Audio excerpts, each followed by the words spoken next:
everybody. Welcome to the Blatantly Biased Racing Podcast, where unfortunately this week I'm going to have to change the intro because it's now a bald guy and two Indians. Let's get into it. Welcome to the Blatantly Biased Racing Podcast.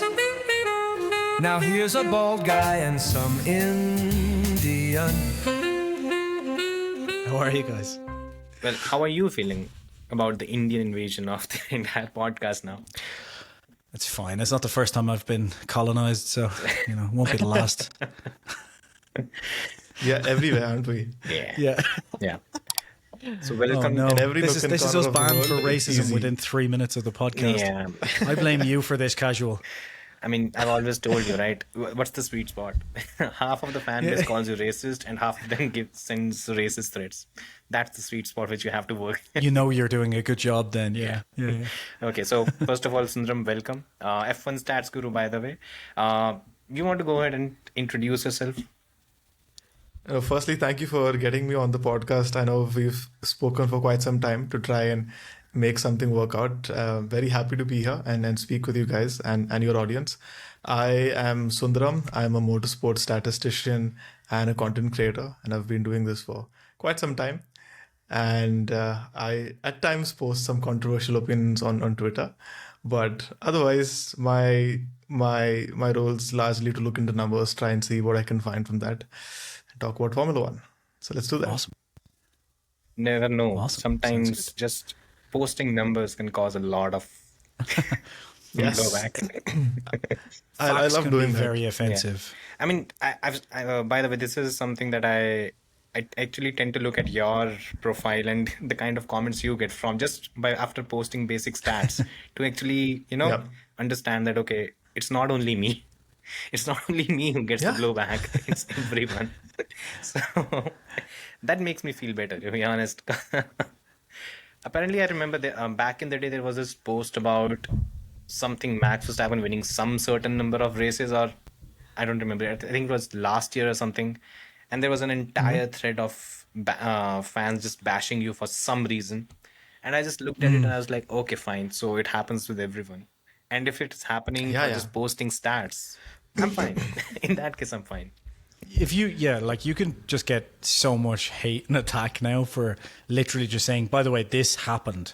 Yeah. And people are like, you're a Nazi. What's going on? I just said something happened. That's all. Cool. But, Let's talk about it then. No, not this. Let's talk about Formula One. Well, yeah. Yes. Let's Yes, not talk let's about do that. Nazism after I've shaved my head. Yes. Let's move on. Yeah. Cool. So, McLaren. No more Nazis. Let's talk about McLaren. A team formed. Some people are going to infer there that you've just called McLaren Nazis. We're going to have McLaren some was problems formed there. by a Kiwi. So, nothing Nazi. about Famously that. Nazis. Oh, okay. Yeah, moving on from Anyway, that. moving on. Yeah. Because So, Josh won't come back now. Yeah. yeah, he's currently just. The last time I saw him, he was, I don't know, he was backpacking through Europe or something. I have no idea what he's up to these days. But yeah, anyways, coming back. Anyway, yes, yeah. talking about Sorry. Formula One. So this time around, what we are doing is, I mean, as I've shared in the post on YouTube, guys, check it out. There are a few topics that we wanted to cover. A few of you have sent a few comments or questions as well. So good job. I posted it at the right time, apparently. Yeah. We'll get to those at the end. Yeah, so let's begin. First of all, let's talk about McLaren because I've seen quite a few pundits and a lot of influencers as well. So guys, this is your cue. Never take influencers seriously. Only take us seriously. That's the first thing that's the first thing. Let's get it. Let's get that thing clear. So a lot of people are claiming that the whole situation that's currently set up in McLaren, the dynamics that are there, the dynamics tend to favor Lando over Oscar. Even sometimes it's subconscious, sometimes it's conscious. But do you sense anything on that line? Do you sense any kind of sabotage or something that's going on? Because last week it was the entire week was filled with these conspiracy theories around McLaren developing the car in favor of Lando in some manner or some strategy or papaya rules, all of them in a sense devised to break Oscar. I mean, that was one of the comments. It was actually from Kunal. Oh, God. Oh, yeah. Sundaram, first of all, what's your take on the whole McLaren dynamics this season and the last one? No, I think I understand why they have brought in papaya rules quite clearly. The thing is, in terms of bias, I don't think so that exists. From the optics of it, sometimes it does seem that Lando is benefiting from certain situations, and sometimes you feel that Oscar's being hard done. Say, for example, what happened in Silverstone, him asking the team if they can swap back, but then there was also, I think, in my opinion, at least, a good enough reason for them not to swap because Oscar had made a mistake.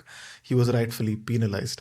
If we talk very recently about Monza, I think even in that situation, McLaren were trying to orchestrate something to look at the larger picture that they get as many points as possible. The drivers had done a good enough race. They get those deserved positions and they don't want to mix things up. Unfortunately, they had a longer than ideal pit stop. Now, this opens up an entirely different scenario that they had not even thought about. Now, what do you do in this case? Since you run the team, since you have two young drivers who've been given the opportunity to have a front-running car for just the second or third time in their career, they both are vying for a championship. You do have a little bit more of control over them than probably what you had over a Fernando in 2007. The dynamics were different back then, but I think McLaren's trying to safeguard that both their championships are with them. And in that sense, they've been doing this. I don't think so there's any favoritism. A lot of people, I probably do get why they say that, but in my opinion, there's no favoritism. And a lot of this is also driven by recency bias. I mean, as like early as 5 races ago, no one was even considering Lando to be in the picture of things. Now everything's changed. Now everyone's forgotten Oscar. Everyone's saying it's Lando that's going to be winning. So all of these things are driven by recency bias, by favoritism. There's a lot of fan bases which quite clearly have their priorities and their preferences. But long answer short, I don't think so there's any sort of bias. Although we are talking about a podcast which has the word bias in it. But in my opinion, no. I mean, clearly there's explosions going on outside Casual's house because Is people it are so my annoyed place or about is this it bias. at yours? I assumed it was. Oh, it's you, is it? Sorry. I thought it was you, Casual, because every time there was an explosion, I saw your face just go like this. And I was like, if he just drops off the podcast now, I'm going to be quite worried. We're safe. I'm assuming. Yeah. For now. I'm the one in the cartel country, so maybe it's me.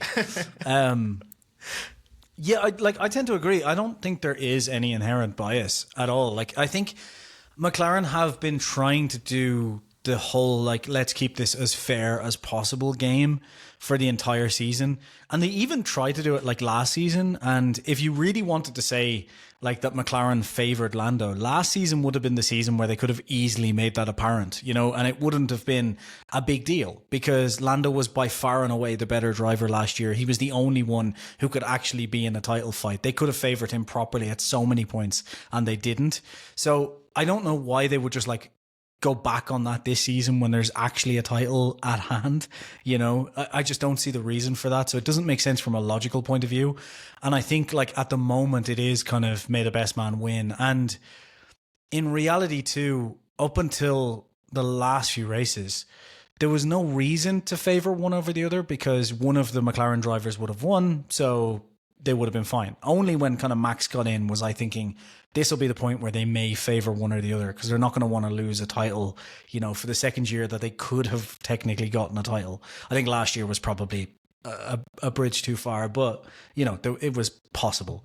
So yeah, I don't think they do. And every call I've seen as well has kind of been like, there's some clear reasoning for it, as you just mentioned as well. Like, the Monza thing wasn't Lando's fault, so it's kind of making up for that. Whereas you could say the Silverstone incident was Oscar's fault. I do think McLaren could have maybe argued that more, or backed him up more on that, because I do think it was kind of a bit of a weird call, the way the stewards did it. I think he should have been penalised for it, but I think they probably should have called it out or warned them after the first time and not kind of let him do it once and then let him penalise him the second time. But I think McLaren should have argued about that more, but that doesn't show bias. That's just, whatever. So if you wanted real bias, like, what do you do? Like after Zandvoort, turn around and say, listen, we're going to DNF Oscar's engine next race, I haven't seen anything where it's like overt bias. I've just seen some situations where I think McLaren ideally just shouldn't have gotten involved, what they did. And it's kind of been fair to me. Like in Monza, I don't think they should have gotten involved, but their reasoning was sound. And neither driver actually seemed annoyed about it. And frankly, the last thing I'd say on it is I think Mark Webber is not one to stay silent. And I haven't heard Mark Webber once say like the team is favouring Lando over Oscar. And I think he would say that pretty quick. Yeah. Even like on the periphery of it, you know, nothing. And he's not a guy who would stay silent. Yeah. So that to me He's is never kind of the stayed final. silent. He's never stayed silent. Even in a Red Bull, he's never stayed Not silent. bad for an unbeaten Both driver. you're talking to two Vettel fans here, so we remember that. Yeah.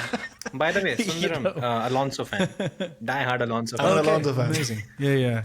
Oh, 2012. So close. Still my favourite season. You didn't have to bring that up. Oh, we that's do. strong. As Vettel fans, we have to. That's strong. You have to. But people don't really know bias the way it used to happen back at Ferrari, for example. It was like very blatantly biased yeah. in that days, and probably that was a lot more demoralizing for the second driver, and then probably even to some extent even with Mark Webber and Seb Vettel.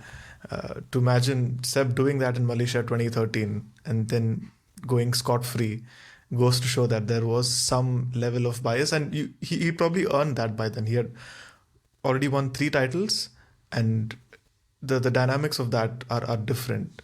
But what do you think, Charan? Yeah, so I think when the season began, McLaren had a simple theory. The theory was we'll give both these drivers the best possible opportunity. Then it comes down to these two guys, how they want to go about it. The whole papaya rules and everything, it's a fucking branding exercise, honestly. It's nothing more than that. As they've often said, race hard, don't crash. So that way, for me, it's fine. In terms of, and I think Andrea Stella put it quite succinctly when he said that these two are like my children, and how can you come up to me and ask which child I prefer? It doesn't work that way, and I think it's safe. You haven't met my dad, have you? Yeah.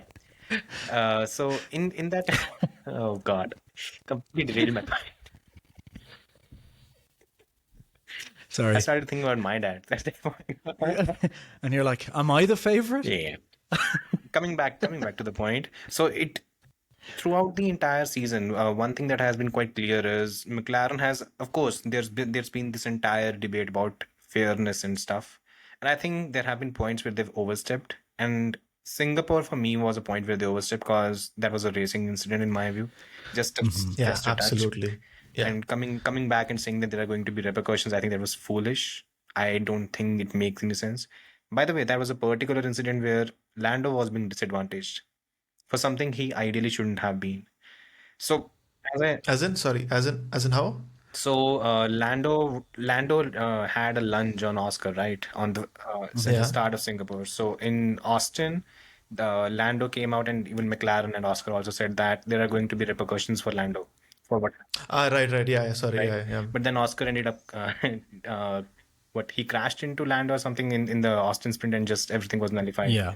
But even if it wasn't, I don't think it warranted any repercussions. That was basic racing incident, or even in the harshest of cases. With that being said, if the whole point of a conspiracy theory is, you know how it works. It tends to work when you conveniently ignore key details and key contradictions. And that's what the whole thing is about. You can sit down and you can take a look at points where Lando ended up being favored. There are points where it happened. You can do it the same. You can do the same thing with Oscar. The season began and Oscar was the one who was more comfortable with the car. Quite obviously, Lando had a lot of errors, and now as the season has progressed, it has become clear that a lot of those qualifying errors were a result of him not being comfortable with the car.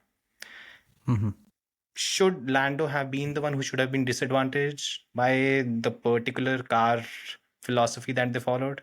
Probably not, because he was the one who was leading the charge in the last couple of seasons. So you can come in and question that. But McLaren followed the philosophy of developing the fastest possible car and the drivers can adapt whatever it is. Yeah. As I said, the whole thing is it's a desperation to find something wrong where there isn't. McLaren can definitely go down the Mercedes route of 2019 or 2020, where they say that okay, they are being fair.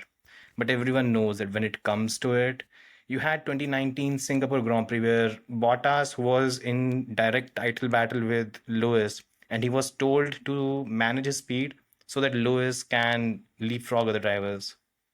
That nonsense is not happening here.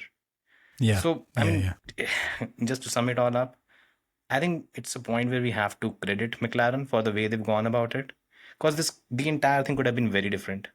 They could have managed it poorly. They could have done the Mercedes thing of 2014, where it was basically the driver who led into T1. He had the advantage. We are not doing that, at least.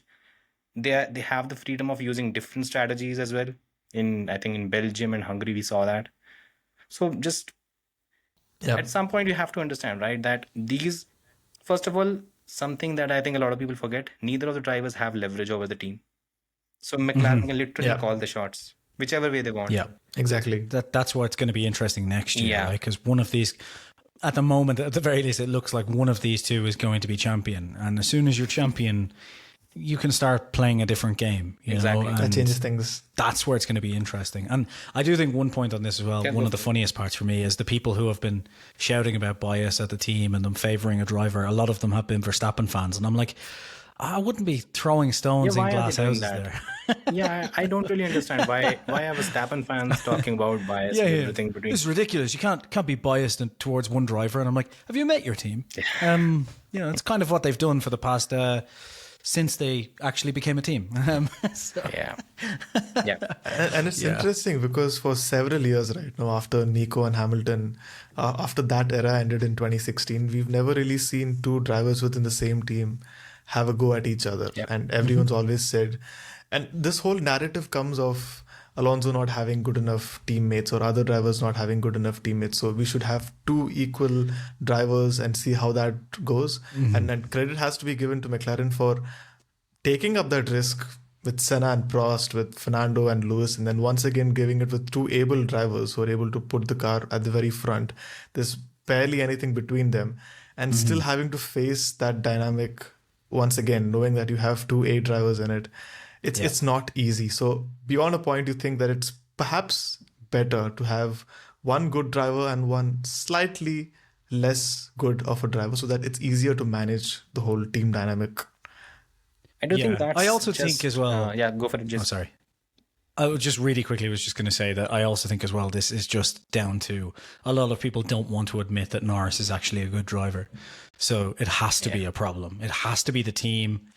It can't be Piastri. It has to be that they've helped Norris in some way. I think that's a large part of it on social media. Yeah.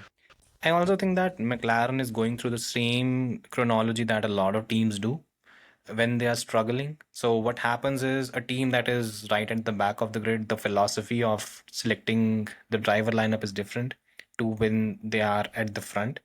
Now, what even Mercedes to a certain extent in 2014 or 2013, when they brought in Lewis, the aim was to have two strong drivers to extract the best possible result. But when Rosberg Williams retired, right now. Mercedes didn't go to a Vettel or a Alonso.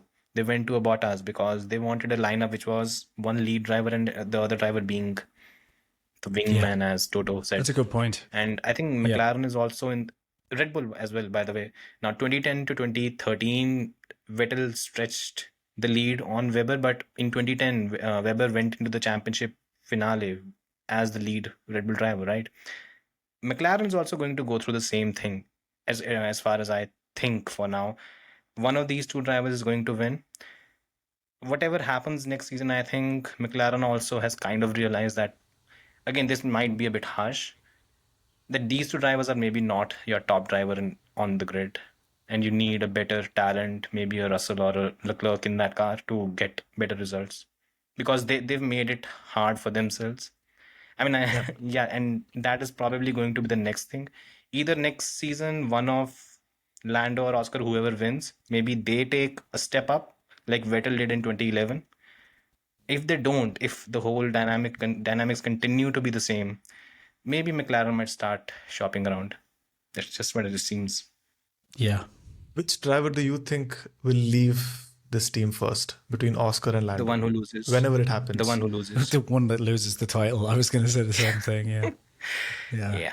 I think I think it's mainly going to be, because the team is Sorry. going to every team other than 2016 Lewis Rosberg dynamics, every time if there is a title rivalry and one driver ends up winning, next season you see him tend to extend the gap over your teammate.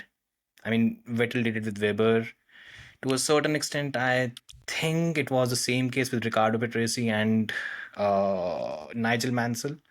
You see that happening, and I think next season what's going to happen is whichever of these two drivers end up winning, they're going to stretch the gap, and the second driver is probably going to move on. I think it's just clearly going to happen as well, because like think about it in terms of whichever one of them say wins this, they go into next season just as, you know, they're going to be clearly just a better driver on every level, because once you've won that championship, you've got nothing left to prove. So if you've got one guy with nothing left to prove and the other guy has everything to prove in the same car, they're climbing a mountain while the other guy can just kind of coast and just work on the small things. And that mentality makes it so hard to beat someone. You know, it's just always the case. Like, it just makes it so hard to beat. The only way to get around that is knowing that the person who has nothing to lose will probably make some mistakes, you know, but you need to be really hard headed to kind of deal with that in the same team. So The it team becomes also starts difficult. leaning towards Yeah. the driver, right? The champion. It just But you want to happens. keep the champion. Absolutely. So you're going to, Yeah. you know, Cool. it's easier to find a number two, you know? Yeah. I mean, there's so many of them, right? Yeah. You can always hire Stroll. So it's You easy. can't hire Stroll. I mean, you can't hire him. He's too expensive. Anyways, moving on from this now to a slightly more controversial topic, by the way. The Oh, whole God. John Elkann comment. He's John Elkann, right? Ah. Yeah. John Elkann's comments about the Ferrari drivers. So first of all, I'll actually break this thing down into three parts. The first is, were his comments legitimate? Second, I think Jason did a video on this as well. The whole buyer's remorse that Ferrari might be facing right now in terms of hiring Lewis. And third is probably the most important, the future. So first, let's get into the first part. Do you, Sundaram, when it comes to John Elkann's comments, what's the inception of these comments, and what's your take on the whole thing?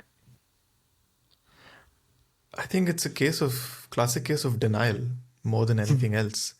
The fact that your problems are pretty evident on not just a race by race basis, sometimes even a session by session basis, that your issues are very much evident on the global feed for the world to see. And on top of that, you might have some more internal issues which you have to deal with. And it's out there in the open. So quite clearly, if your car was literally 14 points away from winning the title last year, and they're nowhere this year, they don't have a strong enough foothold over P2 as well, something clearly is not right. And if you're saying that the car is literally at the sharp end that it's supposed to be, and both your drivers are not delivering just because they're distracted, they tend to talk more, I think that's not the right evaluation of Charles Leclerc and Lewis Hamilton. I know there's a lot of questions over Lewis Hamilton's age and if his powers are on the wane, but he is a 7-time world champion. There is a reason why he's won those many titles. He can still get things done to an acceptable level. So if both your drivers are struggling week in, week out, I think the problems are more fundamental to what the car, its philosophy, and the direction they went in. I mean, a lot of people have asked the question, why did Ferrari do a complete U-turn from last year? And those are answers probably they would know best. If they felt that their car last year had a smaller ceiling than what possibly this car could have had, that might have been the calculation. That would have been the reason what prompted them to do this change.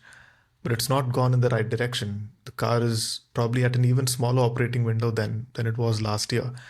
So I think it's and probably towards the end of the season, John's comments coming after a very difficult season for Ferraris does not bode well for the drivers, especially. Like, how do you go into the winter break with that sort of perception hanging over your head?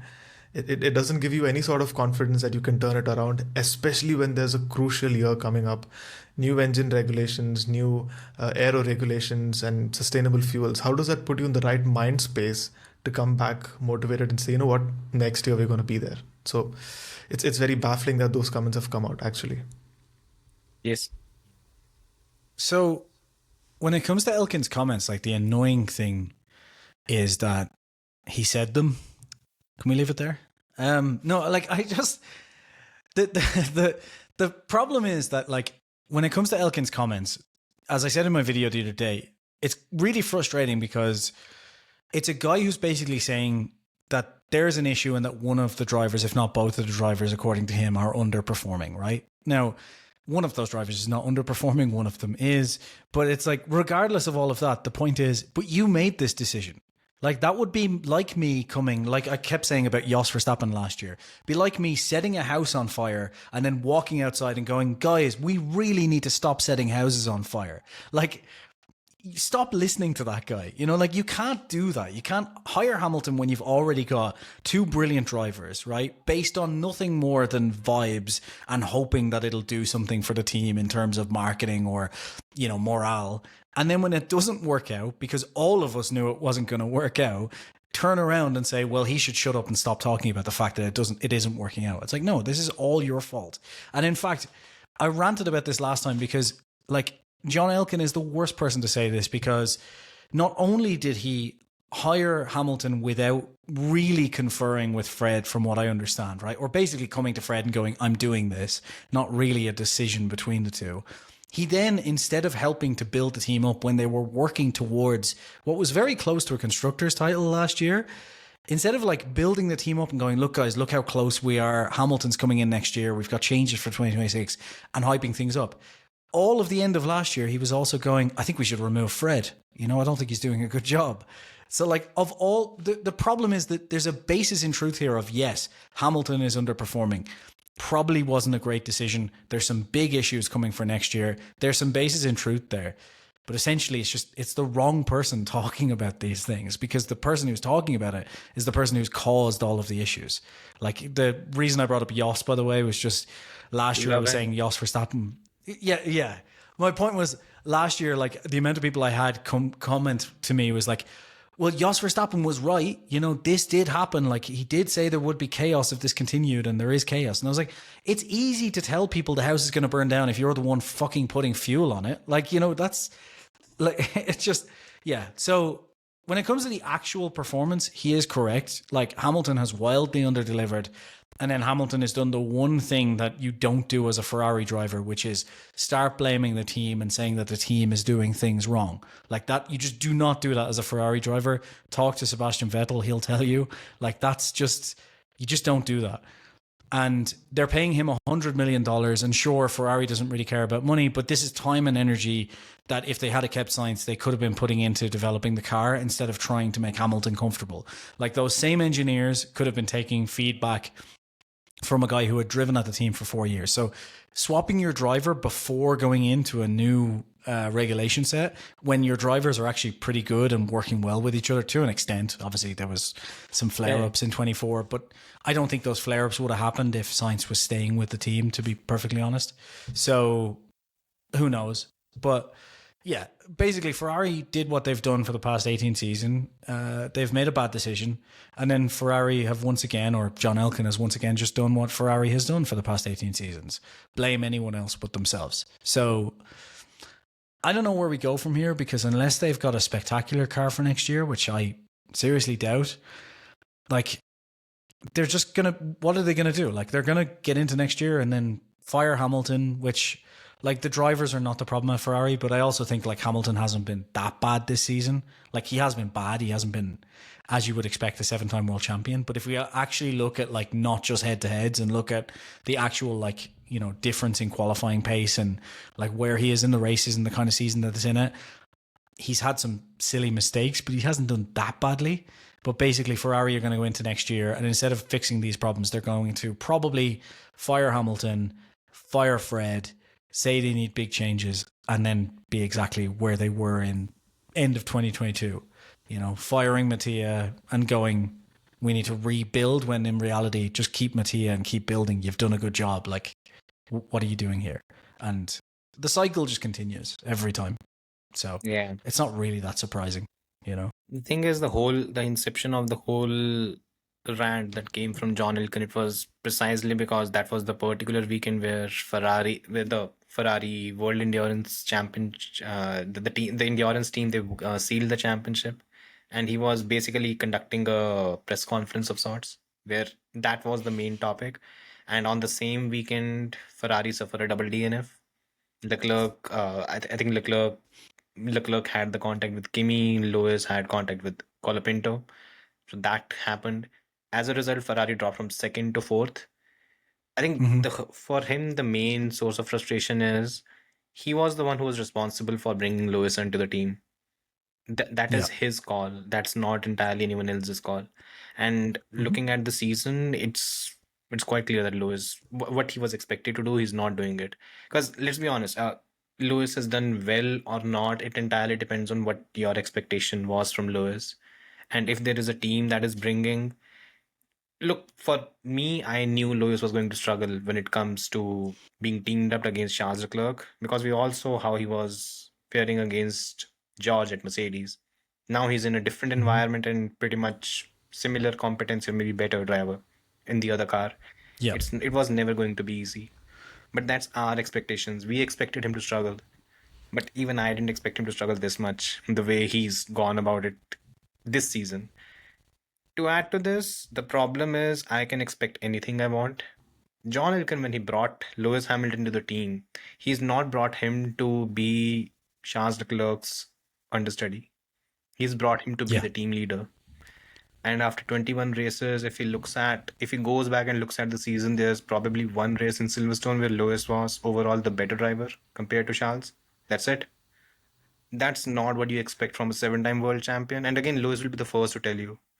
But as an employer who's basically paying him $2 million a week, that's the major concern for him. And it's not a bad like wage to just crash into the back of Colapinto. I would do that. Like, it's a pretty. I would do that for half of it. Yeah. Even pre-taxes, take the taxes. I don't mind. I'll stay in India and do that. I won't even move to Monaco. I'll do it for just the sponsorship money. Yeah, you know, exactly. Ferrari, if you're looking for someone to do just as good. Exactly. And it's the whole point, that the whole problem that John Elkann is facing right now is he's punted on a driver that he thinks is going to help bring the team forward, and the entire opposite is happening, because that driver that comes in and says that, okay, XYZ is wrong with the team, and then he came out and said that it's been a nightmare. And I think that's what triggered him as well, when he said that it's been a nightmare at Ferrari this season and I've been living it for a while. When these kind of comments are made and there's nothing positive coming out of Lewis, neither on track or off it, the frustration is starting to creep in. I think that's where the problem is. And again, the comments. This is the Sorry. Yeah, sorry. Just to cap it all off, the whole comments that he made. The problem was, it didn't have any logic what he was saying. He said that our mechanics are brilliant. We are topping the pit stop championship. Like, who the fuck cares? I don't even look at that. And they're not topping the pit stop championship either. I mean, like, they are in consistency, but not in terms of quickest pit stops. I mean, but that's Ferrari, right? You're the most consistent person in the DHL fastest. Who cares? Like, right. And it's only John Elkann who's looking at that number, and he's happy with it. And he's saying our engineers are brilliant and everything. No, they're not.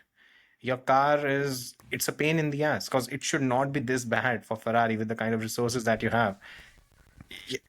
His direction, ultimately the problem was he wanted to just talk about Lewis. That's what I could glean out of it. But he had to package it in some way that it doesn't become too obvious. And that's where the whole logic of his entire argument was wrong, because the people he praised, they are the people that are responsible for a shitty car, and the people he blamed, they're basically making do with what they have right now. That's the whole thing. Yeah. No, exactly like you guys already said, the guy that you were so much glorifying throughout the whole of last year and at the start of this year, saying that he's going to be the solution for all our problems. If you go out and say he's now being a problem, that puts a question on your very decision of bringing him into this team, like you guys already said. He's probably not realizing that by criticizing Lewis even implicitly, but it's not a good look. It's not a good look. If he's felt that he's tried to diffuse a situation, he's created an explosion of sorts, which is, like I said, not ideal at this point of the year. Yeah. And just to point one thing out, if the car was as competitive as it was last season, I think Leclerc would either be leading the championship or fighting for the title, and Lewis would be close enough. He would have won a race or two. It wouldn't be this bad. Yeah. And the difference in qualifying is 0.168 seconds. So it's not like in any other season, he's like one position behind Leclerc at most races. Unfortunately, in this season, 2/10. That's what I meant when I was saying like it's... Yeah, like that's what I meant by saying it's actually not as bad as it looks when you put it all in context. It's just that this is the one season where a 2/10 loss is massive now. Like it's a huge difference. So... Yeah, that's I just a very think, good like, point. Not a lot of people look at that context. It's a very good point that you mentioned there.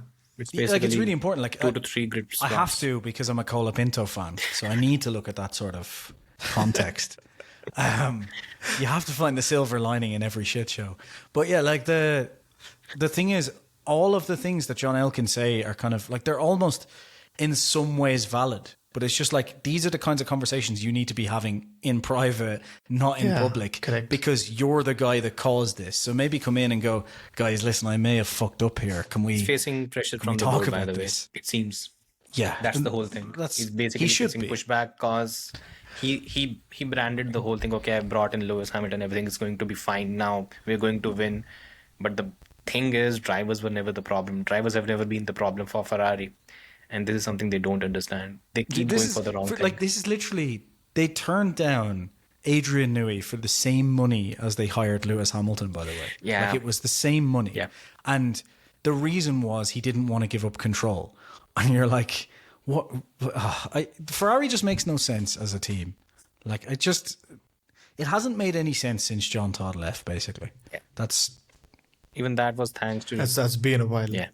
Yeah, basically throughout. It's been a long time. most of the time we've been following the sport. So Yes. But next year will be their year, obviously. Exactly. As always. For the last 18 years. Yeah. Just to cap it all off, what do you think the future holds for Ferrari in terms of the partnership with Lewis? Sundaram? I think it's too early to call it, in my opinion. But if in the first quarter of next year if he's not able to bounce back, then you really have to very seriously look at other options if they're not doing it already. Give him a little bit more time, give him a car that he enjoys driving and work with him throughout the winter break.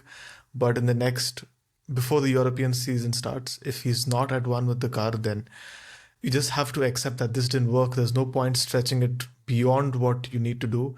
Look at a younger driver, look at probably the next young talent. You have a bunch of young drivers, the likes of Perman, Bortoletto, everyone stepping up in much inferior cars. You have options. Just don't stretch it out way too much. That's the only point if it goes wrong. One stat, by the way, from me for stats. Yes, please. Yeah. Apparently, in the last 3 races, Ollie Bearman has outscored Lewis Hamilton. And one of them drives a Haas. Yeah. Yeah, but exactly, to be fair, the other one drives a Ferrari. So, I mean, it's not much better. Exactly. Yeah. So... Okay, just one more thing. What if the car is shit and Leclerc is moving out? In that case, what do you think Ferrari does? Sundaram? Yeah, just to conclude your point. If the car is shit and Leclerc moves out next year, at the end of next year. Basically, the call they'll make the call within the first quarter or so, right? I think if the car is not good, you'll see the whole driver market making moves. A lot of drivers are going to move because I think almost everyone is out of contract. Max, George as well, apparently. Who else? Leclerc, Lando-Oscar, all of them. Well, just to be clear to people watching, by the way, Max and Leclerc both have long-term contracts at 28 and 29, but there's performance clauses each year. Yeah. So both of them can leave next year. They have just in case anyone's like, actually, I think if you'll check, the usual stuff. So everyone knows contracts in Formula 1 are just paper, and there are exit clauses, there are performance clauses that tend to safeguard both the team and the driver. Unfortunately, in the case of Red Bull, it didn't really work with Sergio Perez. They had to give him a hefty paycheck for him to leave the team. But if Leclerc leaves, they gave him a contract without performance clauses, same as Daniel Ricciardo, where you're like, exactly. right, yeah. So if Leclerc leaves, I think it's good on him. I think it's But about time. what happens with the Ferrari-Lewis dynamics in that case? So are you asking, do you think Lewis stays? Yeah, so essentially. okay, I'll paint the picture clearly. In 2026, it's the beginning, and the car is what we expect it to be, which is not great. Shit. You can just say shit. So in that case, what happens? As in, if the car is not competitive or is not fighting for the title, I don't think Leclerc stays. He'll leave. Of course, Yeah. he moves. And then Ferrari has a scenario where they have Lewis in the team, and probably Ollie Behrman is waiting in the wings. How do you think they go about the whole situation? I don't think so. I mean, if it's not worked, if Charles goes out, I think you see that there's no light at the end of the tunnel with Lewis as well. You completely bring in a younger driver. I don't think so. It's going to make much difference as well. If Lewis is not able to adapt there, there's like I said, there's no point in extending that even further. Bring in two young drivers, develop them, and see how you can make them world-class drivers is what direction I hope Ferrari does. And I hope they don't make the mistake of still holding on to Lewis if Charles leaves, solely stating that he's the more experienced driver, his inputs for development are going to be key. I don't think so. They should go down that route. Jason? I think they will, though, unfortunately, because it's Ferrari. Yeah, like I This is me being optimistic about Ferrari in even the driver choices. 18 years not taught you anything. Yeah, I am. You know what they say? What is it? The definition of insanity is doing the same thing over and over again and expecting different results. Yeah, I think the problem for Hamilton, I think, is that it's been 4 seasons now of Hamilton not adapting to these new cars, and like he's not been awful, but he's just not as adapting as well as other people are. And he's constantly, from every time he talks, he's talking about trying to find something that suits his style more. Whereas every other driver has just gone, these cars you just have to get used to, because they just don't drive the same way as the old ones. The reason I'm saying that is a lot is riding on the fact that next year's cars just click to Hamilton's style, because basically what he's shown over the last 4 years is he's just unable or unwilling to adapt to these cars. And if next year's cars are difficult to drive, there's no reason to think he won't be able to, like, he'll be able to adapt to those, you know, like, so there's a lot riding on them just clicking for him. That said, if the car is bad next year and Hamilton is still only like a 10th or 2 off of Leclerc in qualifying, then I absolutely think, like, if he's 2/10 off him in qualifying, I absolutely think they'll keep him. Like, and I think Hamilton will probably stick around too, because, like, what other option has he got? Like, he's not going to go to another time. Like, Aston's not going to hire. Well, yeah, retire, but he's not. I don't think he's going to do that straight away. Like, I think he stays for a season or two, because I think he's decided now he's going for his 8th and not realized, look, it's not going to happen. Like, talk to Alonso, talk to Vettel. Like, look, Alonso's winning next season. Don't you dare. Sure. Yeah. I'm sorry. you. My bad. Thank you. Yeah. Unless you get an absolutely dominant car, it's not happening, right? So, like, the difference as well is Alonso's still a good driver. So, like, I just wanted to wind up enough people in comments there. Job done. Yeah, look, I can see him sticking around, and I can see Ferrari exactly keeping it for the same reason. Like, oh, we have an experienced driver, bring Behrman in, train him up, that kind of thing. Look how long they kept Kimi Räikkönen around. Like, there's your perfect example. Yeah. And Kimi, by his own definition, did not give a shit. Yeah. So Even Felipe Massa, I think he overstayed his tenure at Ferrari for at least a season, if not 2. Yeah. I would say more. I think since 2008. So I think there are 2 scenarios, honestly, because if the car is decent enough, as in if there's some similarity to 2022 where Ferrari is winning a few races and there's again some glimmer of hope, I think Leclerc he'll stay. And if he does stay, I think Lewis is out. it might sound a bit bold, but I don't think Lewis is going to be on the same level as Leclerc next season either. I just don't see that happening. I agree with that. I think if Leclerc is doing well and the car is doing well, I think Ferrari switches to a Leclerc-Behrman lineup for 2027. Yeah. But if Leclerc goes, I think it'd be a good lineup. Yeah. But I think if Leclerc goes, then Hamilton stays, or they at least you will see them trying to keep Hamilton Pretty much, staying. And yeah. So what they'll do is they'll other option is retirement. Yeah, what they'll do is, and I think maybe to a certain extent it's okay if they keep Lewis and bring in Behrman. But there's one thing that could be a bit of a fixating point in that case, and it's going to be Antonelli. It's going to be the salary. I don't think he's getting 100 million whatever he's getting just to be a second driver, because that's going to have no leverage on that. Yeah, that's going to drop drastically, and I don't think know Lewis will be though. happy with that. Yeah, I'm not so sure about that. I think Ferrari for a season maybe I think he's like, pissed off. Right? I think Elkann is pissed off right now because of the price tag. Because he's not getting anything out of the performances are not worthy of the money that Lewis is getting, and that's the problem for him. Oh yeah, right. But that's been the case since 2022. So yeah, they're just pissed off more fans. Yeah. Anyway, good job. I mean, I've often said this thing that by the end of 2026, I think Ferrari is going to be looking at a scenario where Lewis is gone, Leclerc is gone, and Fred is gone. Yeah, absolutely. And you have some new guy that is leading the team, and you have Ollie Behrman in one of the seats. God bless him. Yeah. And some second driver, probably Oscar Piastri, if things don't fall. And places. if you I like that. think about this, I like that as well. Probably being dead about this inside if is a you're- good place for a good driver. if you're a to actually Ferrari go to fan though, right now at this moment, if you're a Ferrari fan and John Elkann was actually just focused on utter performance and nothing else, right? You could have had a Ferrari right now that was going into 2026 being led by Horner, the technical team led by Newey, and your two drivers are experienced in Sainz and Leclerc. Like you could have had Sainz, Leclerc, Newey, and Horner going into 2026. Yeah. And instead, you have none of those things Yeah. by the end Long-term of planning. 2026. No long-term planning. Exactly. Yeah, I mean, this is Alpine levels of shit show. Really. Like, this is bad. Like, this is really bad. I mean, they've turned into yeah. French Alpine, right? Alpine wanted to be the French Ferrari. They've done Italian Alpine. So yeah. Italian Alpine. Yeah. Yeah. This is it's truly awful, and I think they should be ashamed of themselves. Oh, they won't be. They'll blame someone else. They're Italian. Italians have no shame. Yeah. There we go. More people annoyed. Continue. Sorry. Moving on.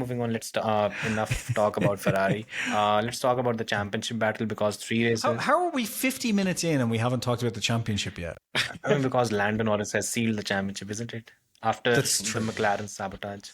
So, so 3 races left. Lando is leading the championship by 24 points from Oscar, 49 points from Max, and I did some sort of calculation about what number of points that Max has lost. You used to work in banks. You can't do accurate mathematics. Exactly.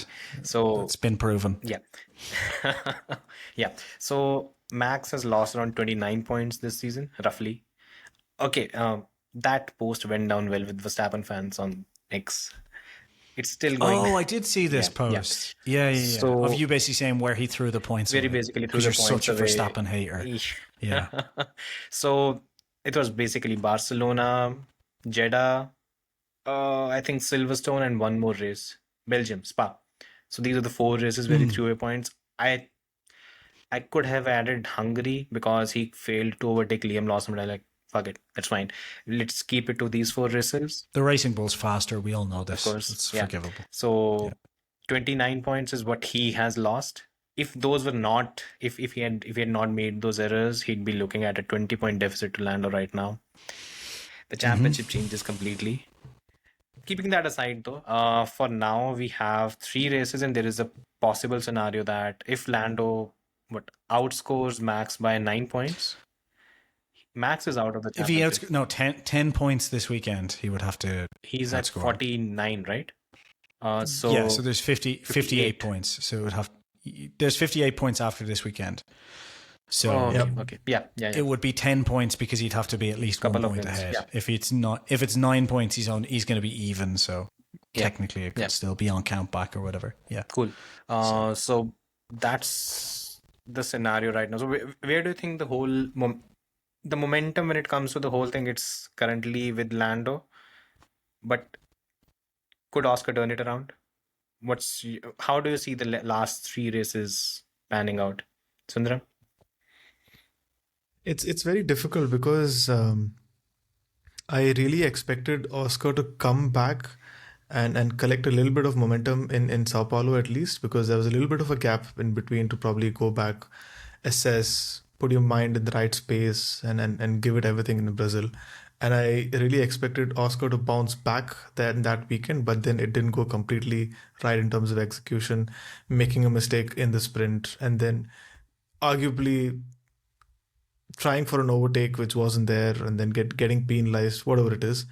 It wasn't a completely well executed race. Now that leaves very few options for him to actually build some confidence, knowing the fact that Vegas is a track that's not really worked in McLaren's favor, and it quite obviously goes against how their car is built. It's a very draggy car, and you need to have low drag in Vegas. So it's not something that suits their car.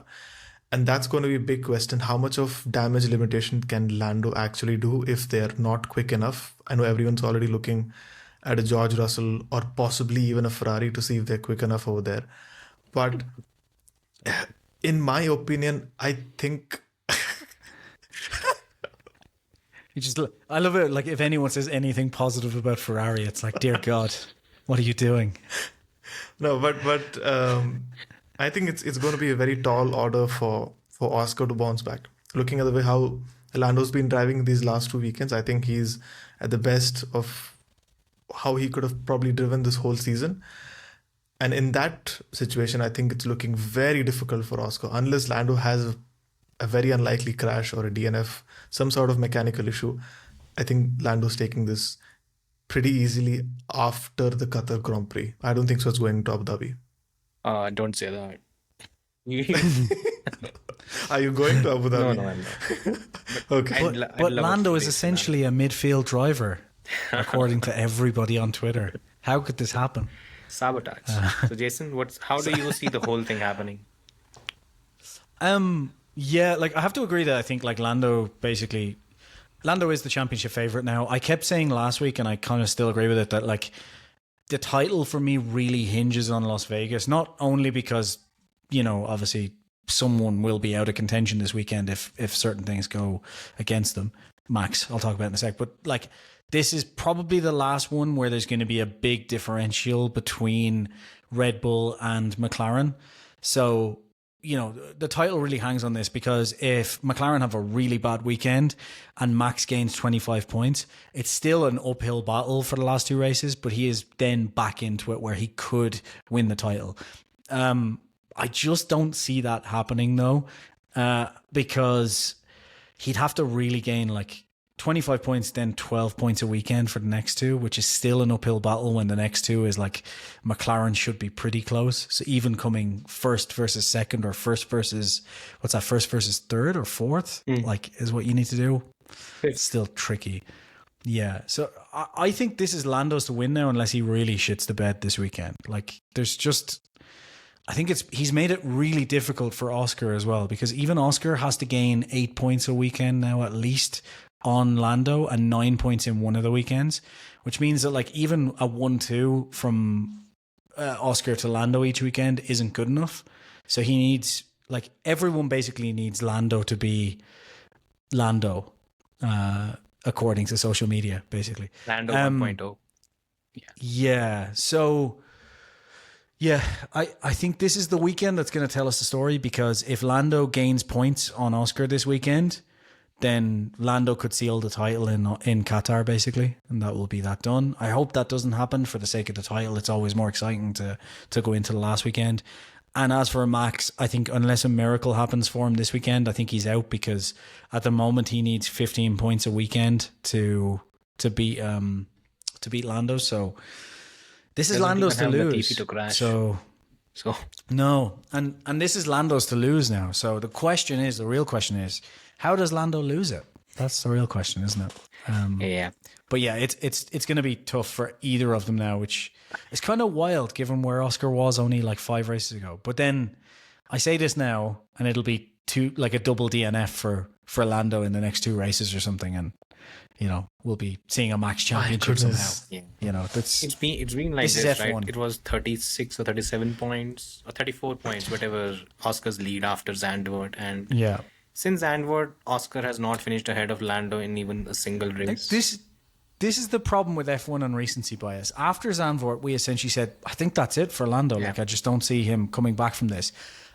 We got to, United States Grand Prix, and we were going, I think they have to really worry now because Max is probably going to win this. And now we're at, coming into the Las Vegas Grand Prix going, it's going to take a miracle for Lando to lose this. And it's like, anyone who's annoyed at this season, stop watching F1. This is great. It doesn't get better. This is what we want. Yeah.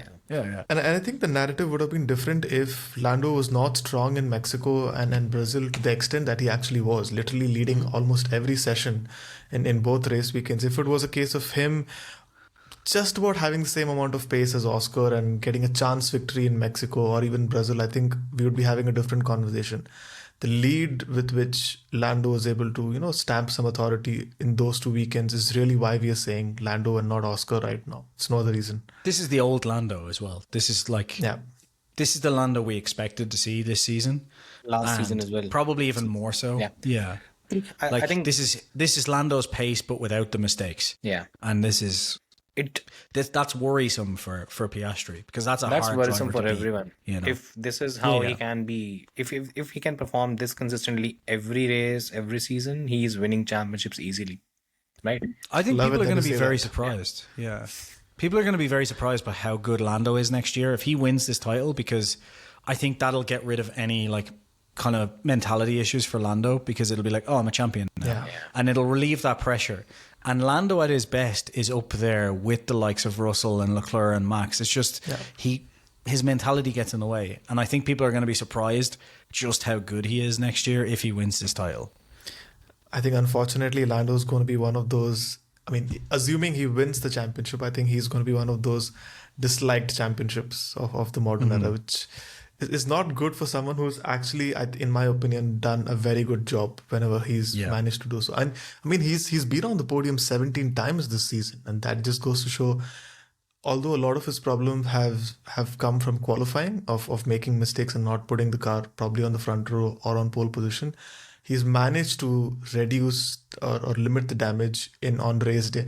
How many times has he finished lower than P4? I think there have been 2 DNFs. There's 1 or 2 more races in which there's one in Baku. So there's 2 DNFs. So in Baku, he was P7, but apart from the 2 DNFs, he's been in the top 4 every single time. And there's been only one P4. So otherwise, he's always literally on the podium, if not. But he's winning driving it. a rocket ship, so he should be there, right? By the way, Oscar had a similar record until Zandvoort, and then the wheels just fell off. This is the problem, isn't it? That just this. Well, this could not a happen, problem. right? This has been great, but yeah, it is kind of crazy that. I'm saying this right now. Yeah, so and even I was just going to say, I'm saying go right ahead, now that Lando's the favourite, and I'm waiting for us to do a podcast after the Las Vegas Grand Prix where we're like, so, it's going to go down to the wire with Max and Oscar now because Lando, you know what I mean? It's just, it's insane. It's insane. And I'm loving it. Exactly. Because we haven't had this in so long. Yeah. So it's great. It's just, and even, talking about Lando in general, because and again, I did a clip on this thing specifically, I think yesterday or so. There's this specific trend that Lando has followed, and it's slightly inspirational as well, because the way he's gone about this thing, it's not, you don't see it often, at least materializing in front of you.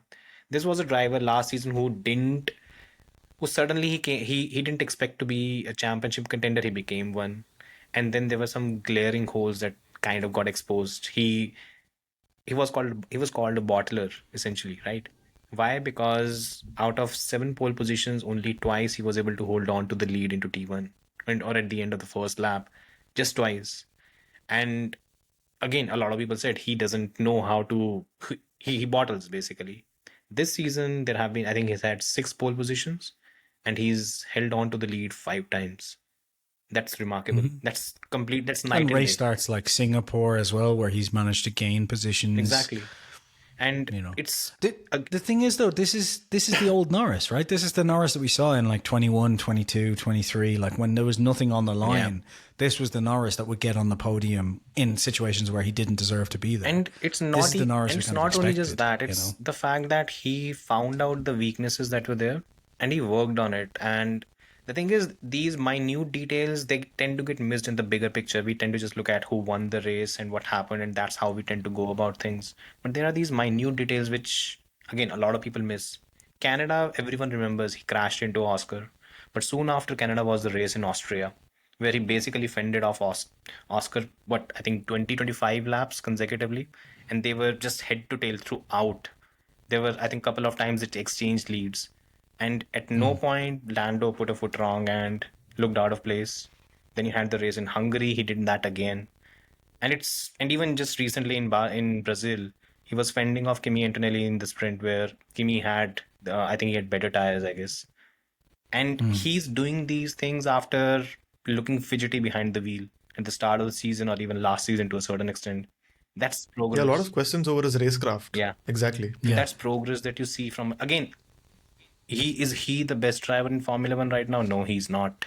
No. But is he improved from what he was last season? I think we can definitively say yes. And I think that's the most important thing. And that's what you could strive for, honestly. And it's quite brilliant to see.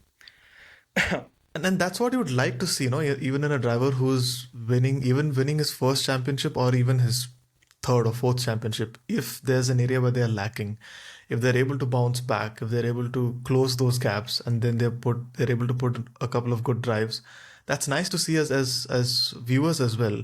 I mean, it was just 18 months ago when someone in the paddock was making a joke about when will Lando Norris win a race, and 18 months later he's literally on course to probably win his first title. So even Oscar in that regard, he was terrible in qualifying last year. Huge gap to Lando throughout the season. He's gone back, he's made up for it, and he's come back a better qualifier this year.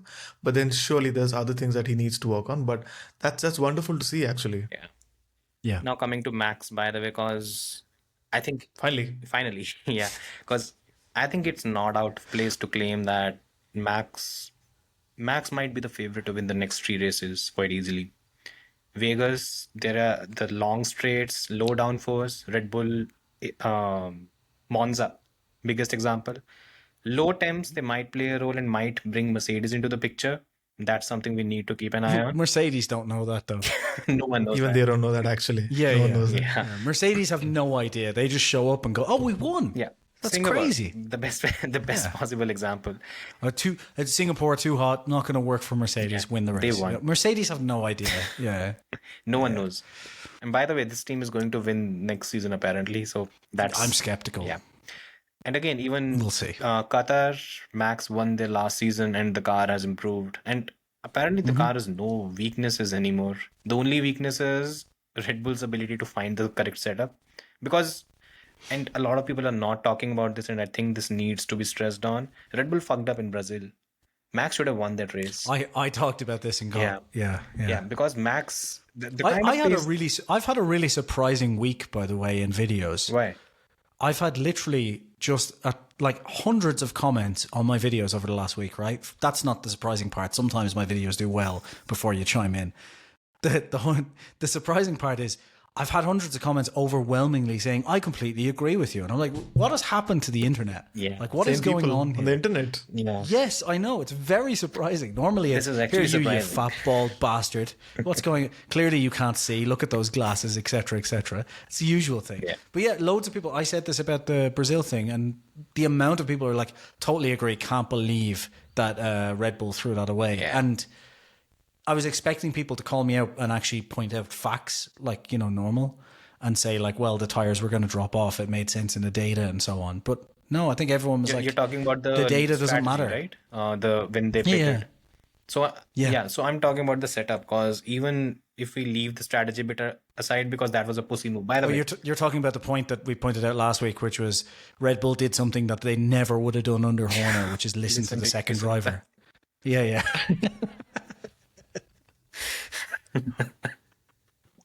yeah, that hurt, right? And it's Yeah, it's yeah. just that, because if that was not the case, Max would have been what, 30 something points behind, and I won't be surprised if he wins the next 3 races, and they're going to sit back and look at Brazil that was the missed opportunity. The board will fire Mekias because that's what boards do. I mean, yeah. Again, for me, I think the championship is still open. It's probably going to come down to Las Vegas. Max is probably going to fight for the win with either of the Mercedes drivers. That's what I think could happen. I'm not entirely sure where McLaren fits into the picture. Because in these specific conditions, if you remember, Baku was somewhat similar, not exactly similar. Williams out of the blue, they surged, and so did Racing Bulls.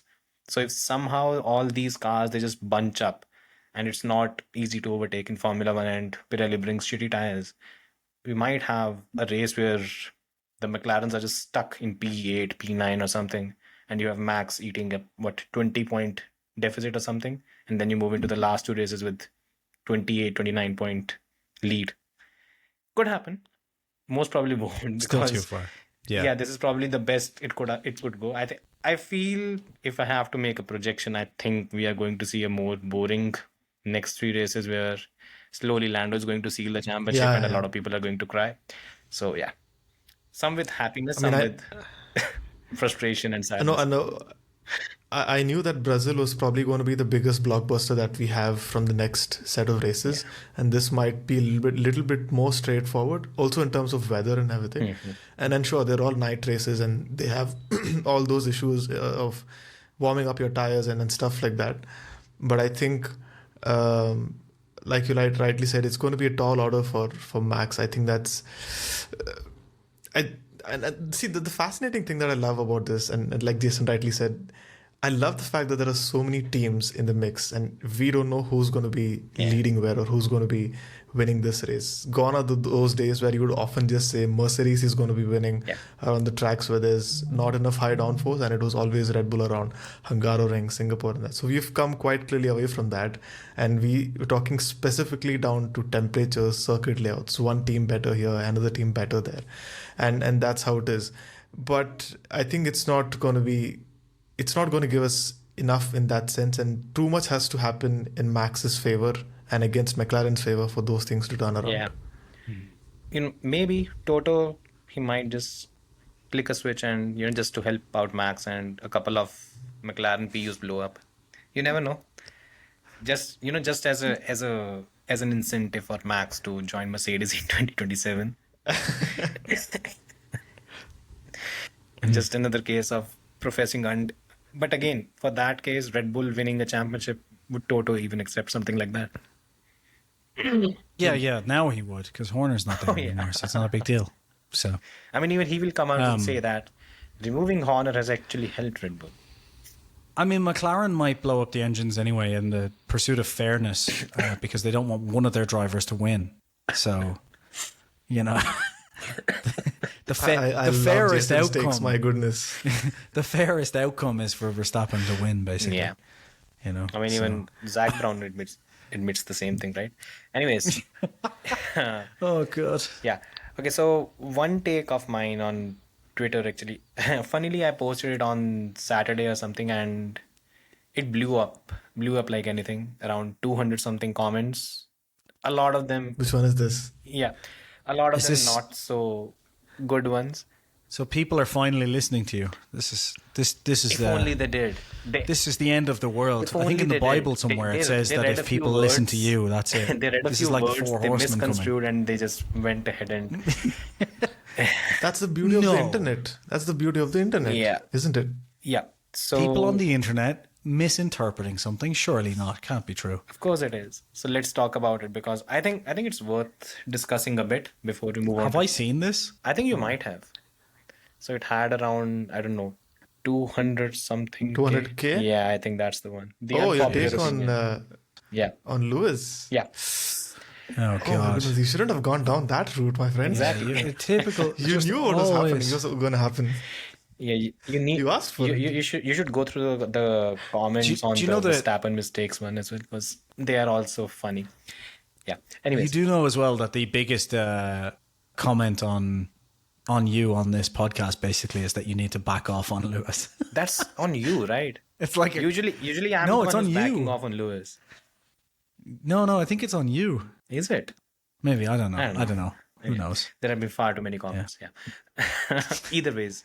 So anyway, So what's this tweet? Can you like read it out? yeah. or So the show me where it unpopular is or opinion I had was that if it was basically a remembrance of 2020 Turkish GP where Lewis sealed his 7th championship. So my unpopular opinion was if Lewis had retired after that race or even after the end of the season, in the GOAT list, he would be rated much higher than where he would be right now in the eyes of many. something? The reason is since 2020, he got outperformed by Max in 2021. People didn't like that. Then he got outperformed get by outperformed George by Max. at Mercedes. robbed. People didn't like that. Then I wrote that he got outperformed by Charles at Ferrari. People definitely didn't like that. And if these many blemishes were not there on the whole, you can say the rap sheet or whatever, he does look better, at least in terms of the aura that he had when he won the 2020 Turkish GB, because that was stunning for me. Yeah. And the way he did it, I think at that point, if he just said, okay, fine, I'm done, he would probably, there would be a larger chunk of fan base that would be saying that, okay, this is the greatest driver of all time. I think that fan base has shrunk. Fan base has shrunk. I a think lot you're missing since crucial then. context though, because like 2021 manipulated, 2022 experimental setups, 2023 he beat George, 2024 sabotage, 2025 Ferrari. I mean, there's excuses here that they add up. Yeah. Sundaram? It's a very interesting take, to be very honest. But the fact is, logically, I don't think so. Lewis had the opportunity to leave the sport. If you had said that he had won his 7th title a couple of years earlier and there was a little bit of a gap in between before 2021, that was a different case. But after 2020, he's won the title. And quite obviously, he's not one of those people who's going to say, you know what, I'm not going to beat Michael's record of 7. I'm not going to go for the 8th one. I mean, I'm referencing that to a lot of people doing that in cricket, which is bizarre for me. You have the opportunity. The what? So in cricket, a lot of people don't want to surpass Brian Lara's Oh, yeah, 400. that was nonsense.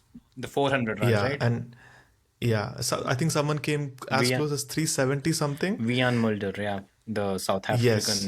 player. Cricket is those insects, right? That chirp. So for those, that's exactly the point. When Yeah.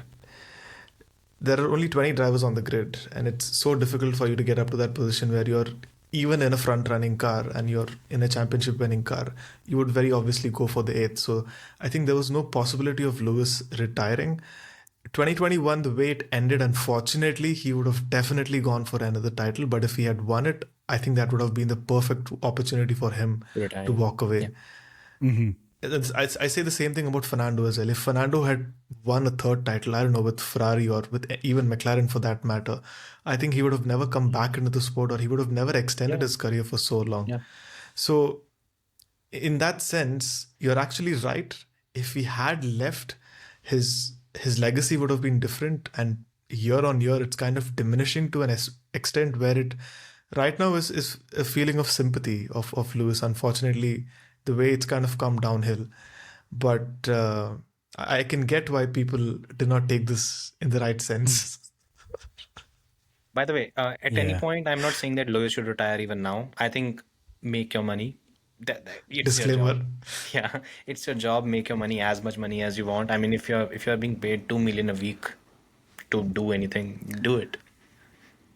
But it's a hypothetical situation that you've basically commented on. You're just saying that if he's left after Turkey 2020, his legacy would have been different. And that's a very hypothetical situation. I think that's fair. So that perspective is fair. But then the way people misconstrue that is of course, wonderful to see. It's the internet. Jason? Look, I think your point is valid, that if he had left after 2020, it would have been one of those like, what a run, like going out on top, all of these things. He would have, like, I think everyone would have talked about him in the same way that you talk about like Schumacher and so on. But yeah, since then it's been kind of a shit show. And unfortunately, it's validated. Unfortunately for Lewis Hamilton and his fans, it's validated a lot of the commentary that was around Lewis during those years, which was sure, but I mean, he needs the fastest car to win, or he's not that good at this, or he's not that good at that, and then the last 5 seasons, a lot of those things have been kind of validated in their own way. I'm not saying they're all true. I just mean you can kind of now validate them using some data and so on, and it looks bad. So yeah, I agree. He probably should have retired. I think if he really wanted to go out on top, he should have quit at the end of 2021, like mic dropped on the podium and just be like, fuck this sport, and walked away. I think that would have put him probably as my GOAT, because it would have been hilarious. If he had won the title or even without it? No, if he had when he lost the title at Abu Dhabi, he should have walked up to the microphone, just been like, fuck this sport, dropped the mic and left. I would have been like, absolutely. I actually like that. I actually like that. If he had left at the end of 2021, I think his legacy would have been something else altogether. Yep. Yeah. A lot. It's basically proper, similar to a lot of these. What's the name of the boxer that died just recently? Marvin Hagler, who was undefeated, and then there was one fight where he was robbed, and he just left the sport at that moment. And specifically for because like Lewis came into the sport kind of almost against all odds. Yeah. So for him to go out telling the sport to go fuck themselves because they just kind of quote unquote robbed him. Yeah. Like, I think that would have been awesome. By the way, that would have inspired a lot of an entire generation as well. Ideally, I think he probably should have. It's giving me goosebumps right now. Shit, oh my god. Yeah, like that would have been an amazing like end to, because now it's kind of like like 2021's distant, and the focus now is kind of on. I think this is where the difference is with Schumacher, right? Because Schumacher, I know he lost those 2 titles at the end, but he lost them to Alonso in epic fights, and it was like he still went out kind of at the top anyway. And I think even as a person like who watched back then, I kind of almost I don't really count his comeback. It's like, oh, he came back as a favor, whatever. I mean, like a lot of people actually commented this thing that so Schumacher had those 3 years at Mercedes, and why don't you count them? And like, it's fine that he didn't do well, but the Schumacher that left for Formula One in 2006, that was the time when you had groove tires, you had V8 engines, you had these whole aerodynamic apparatus which are sticking at every part of the car. He came back in 2010. You had the slicks were back. You had basically a standardized tire for everyone. The advantage was gone. Refueling was gone, and the car was different. Everything was different, and the racing was different. It would be the absolute. Yeah. It'd be the exact same as if, for example, we were in a situation now where Lewis had left at the end of 2021, pissed off at the sport, and was now coming back with Ferrari, in 2020, or even this season in 2025 comes back with Ferrari. Yeah. Like, him coming back being a couple of tenths off Leclerc this season would be a completely different story. Exactly. You'd be like, holy shit, like, he's still got it, and it's like he's coming back for a fight. Like, it's a completely different narrative, exactly.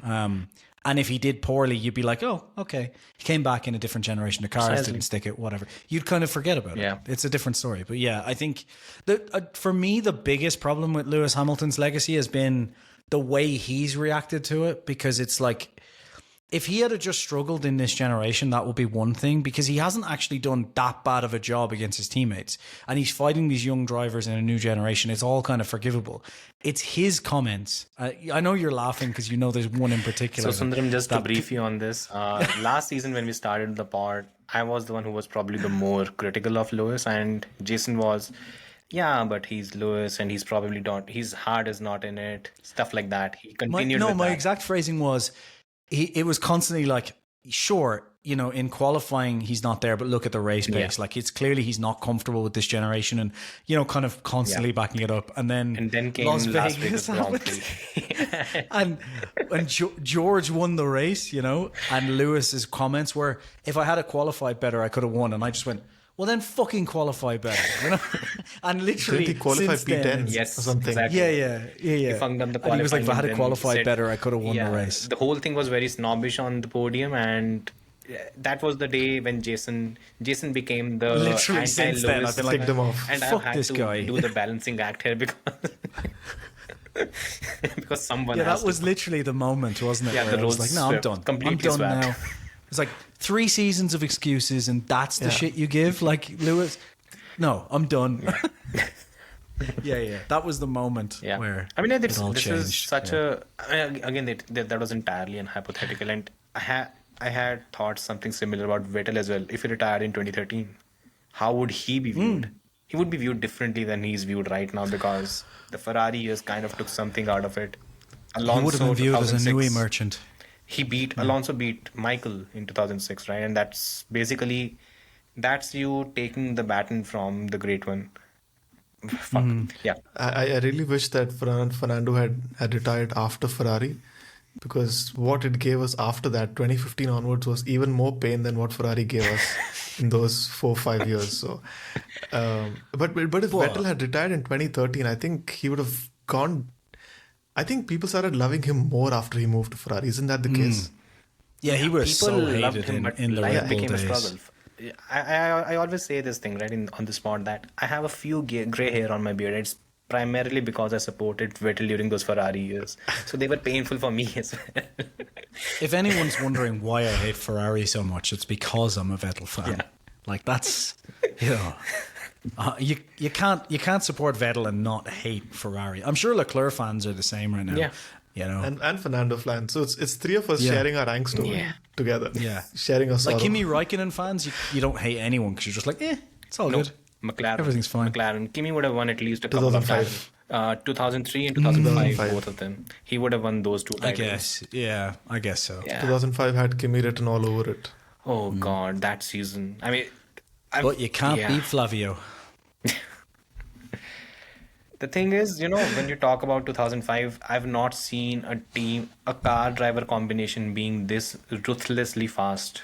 Yeah. I've not seen it. Kimi was fast, and not a lot of people know that. Yeah. When you say that Kimi Räikkönen was one of the fastest drivers of our generation, he was blisteringly fast. If there was someone that could go up against a Michael in his prime, and Beat him. that was Kimi's third season. Is that in 2001? 2000, which one? Kimi was 2001, so in He debuted in 2005 was his 2001. fifth season. Yeah. He almost won in 2003 as well. He lost by 1 point to Michael. Yeah. Oh, man. Which is insane in that Ferrari era. Like that was an incredible performance. Oh, yeah. and again, it came down to Ferrari and the whole Michelin tire saga and everything. But yeah, that's an entirely different debate. But yeah. For another day. So do we think Lewis will win an eighth? No. I think the problem with Lewis is if he qualifies better, maybe he can.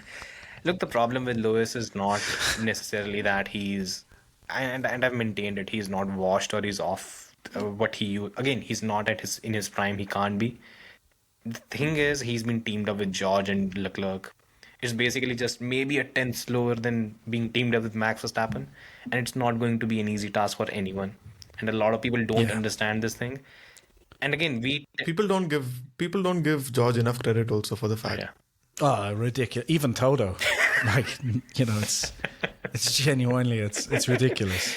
Yeah, I mean that's true. Even Toto.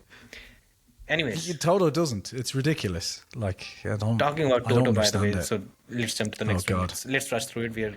We're extending. Yeah, we should jump. So it's actually going to be a small debate because I think a lot of people have been talking about rookies. So the season started with Isaac Hadjar being the standout one. Then came a time when Gabriel Bortoleto, he was the one who was touted as someone brilliant.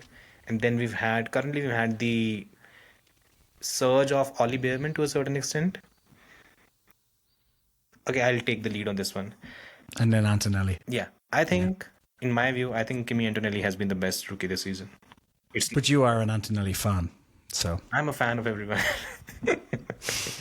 I mean, it sounds wrong to say that I'm a fan of an 18-year-old kid, but yeah, sure. I mean, no, it's fine. The color on your wall pretty much explains that, and I'm sure Jason is a Sauber fan, so. Oh. Yeah. I didn't even think of that, by the way. So. By the way, 18's fine. 18's fine. This is. Okay. Yeah. This has been tested by Epstein. We know where the line is now. It's all good. Yeah. The video will not. Yeah. Let's not talk about it. So strictly F1. Exactly. Strictly F1. I think it's Kimi Antonelli, but what do you guys think, Sundaram? Who's the standout? Now, why do you think it's I want to know why you think it's Kimi Antonelli, or are we doing that later? We'll do that after this. So first, you tell me. Oh. I, for some fact, am very. It's very difficult for me to shake off Isaac Hajar for some reason. Okay, because seeing how his F2 championship ended in Abu Dhabi last year, he and Gabriel Bortoleto was supposed to. It was a straight fight between the both of them, and Isaac was not even able to get off the start line. Thank you, He Formula was eliminated. Yeah, he was eliminated then and there.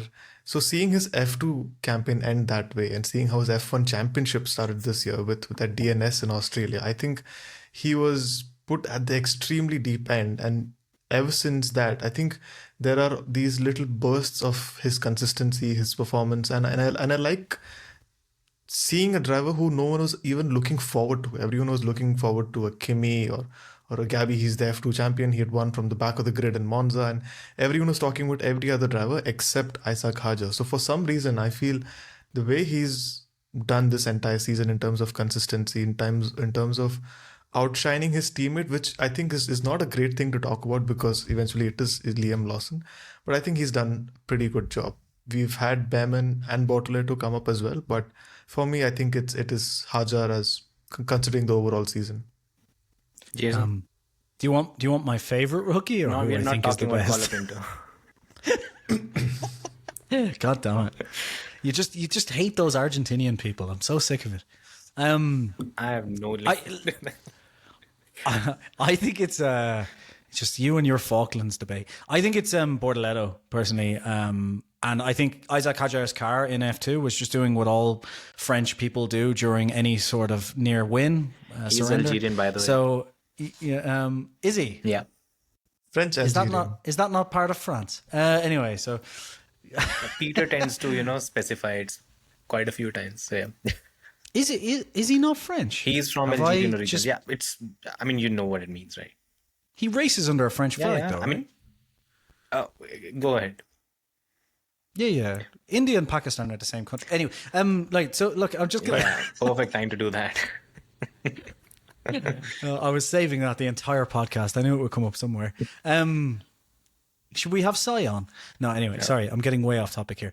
Bortoleto, I just think for me, the thing is, Hajar has been incredibly impressive. And if we were just doing it on just pure performances, it would be hard not to argue that Hajar has been the best. My only thing with Hajar is I think that given who his teammate is and given how crushed his teammate was by driving for Red Bull for 2 races, shout out to Yuki Tsunoda, that poor guy.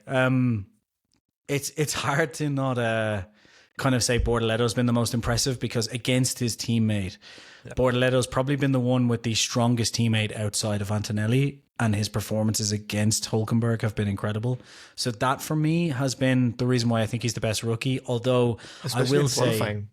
qualifying Especially. and Hülkenberg's not a slow qualifier, so pretty incredible. I think I will just concede 2 things to Sharan though. That's one. I'm aware that Pakistan is not part of India. I just like to say that. And secondly, I do think that Antonelli has got the higher ceiling when it comes to him and Bortoleto. But in terms of their performances this season, I think Bortoleto has been consistently more impressive than Antonelli. Sorry, one question. Who do you think has the highest ceiling at this point amongst all these India, rookies? definitely. Oh, sorry, in the rookies. I'm just Love pissing this so guy. many people in the comments off. In all of the rookies, probably Antonelli. But Antonelli. Behrman, I think is showing that he has huge potential. I think we knew that for a long time, but I think Antonelli genuinely. Nice. Well, Okay, so but it's a amazing crop of rookies, by the way. So now, it's hard to call between these guys. yeah. So now let me tell you why you guys are wrong. Okay, so first of all, I think for me it entirely comes down to the benchmark that each of them have. Yeah. For Hajar, the benchmark was Yuki for a couple of races, and then pretty much a beaten down version of Lawson, who's probably dead inside by now. Then you had, let's be honest, the poor guy went through a lot. 2 races, and then, a lot of things have lasted longer He's coming than back. that. It get worse than that. Yeah. doesn't get worse than that. Imagine I mean, getting he could drive I mean, for it gets Ferrari. worse. It gets could be worse. No, it gets worse. You do 22 races for Red Bull and then get thrown out, as Yuki is about to. So it does get worse than that. Yuki won't even get time to heal. He'll basically be out of Formula One by the end of the season. Anyways, Yeah. coming back to this, so for Isaac, you had Liam Poor Lawson. Yuki. Yeah. And then you have Ollie Behrman, who had Esteban Ocon. Again, he's good. The problem for No, he's him not. has been, first of all, it's not only a change in team, but the change in power unit as well. And there's been the switch from Renault to Ferrari. It's been drastic for him, and he's admitted he's not comfortable with the car at all. And it's Is this been, Ocon we're talking yeah, about? it's been obvious. Yeah, but Ocon is always like this. Yeah. Okay. Next 6 up, good races, 6 bad races. The rest are. but they haven't This is been just how 6 he good drives. races either this time around. He's been, very French. Yeah, but he's been getting thrashed this season, which is quite different from usual. And moving on from this, you have Bortoleto and Hülkenberg. I think Bortoleto is probably one of the stars of the future. I think it's going to be the case. And the amount of backing that Verstappen has given, it seems he knows something that we don't. The resident stats guru is like, nah, I don't know what you're talking about, man. Really? No, I'm nodding. He's nodding in yes. agreement.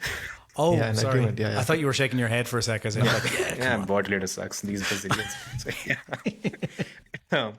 Other than Bortoleto, now the reason why I pick Kimi over all of them is, first of all, Kimi and Behrman were teammates in Formula 2 last season. And they've competed in karting as well. And both of the times, Kimi has had the edge on him. Significantly in both the cases, which tells you something. Because Behrman is a driver who secured pole position with a bent steering wheel in Baku.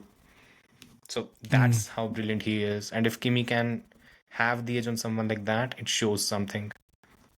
Secondly, I think when you compare Kimi's, first of all, the benchmark that he had in George Russell, probably the second or third best driver in Formula One right now after Max. That's what he's being measured against. And you look at the entire season, I was just going through the driver ratings that I'd done. I think there's probably 1 or 2 off weekends that George has had throughout the year. Just a couple one of them was Silverstone, where he had a shitty strategy. And that should tell you everything about the kind of season George has had. And that's what Kimi has had to measure up to. Exactly. But do you want to know how Antonelli's actually performed against George? Yeah, I'll get to that. Because I have the actual figures. I'll get to It's that. not a I'll good- get it's to not that. a good I'll get to look. that. So what happened is, during the first part of the season until Canada, Kimi was slowly just cutting down the gap and being just within a tenth or a couple of tenths. Then came the Canada upgrade and everything just fell apart. Since then, and then I think in Hungary they removed the upgrade, and from there Kimi has been slowly building up again and again and again. And the last 2-3 races, I think what we've seen is probably a more rounded package in Kimi, because he cut down the gap in qualifying, but even in race pace he was a bit slower. In the last couple of races, that was not the case. To do that to one of the best drivers in Formula One, I think that, for me, that tells you how good he is. And I think other drivers might have crumbled under the pressure at Mercedes of being George Russell's teammate, which Kimi hasn't. I think that Even counts Lewis now. Hamilton. Yeah. I think that's why I tend to rate him higher when it comes to that. Yeah. But follow-up question. So out of all these rookies, who do you think, because everyone's in their first season, more or less, who's made the most of their car? Who do you think? Who's lost the fewest points? How do we make that judgment when the benchmark is different? Isn't it? That's the problem.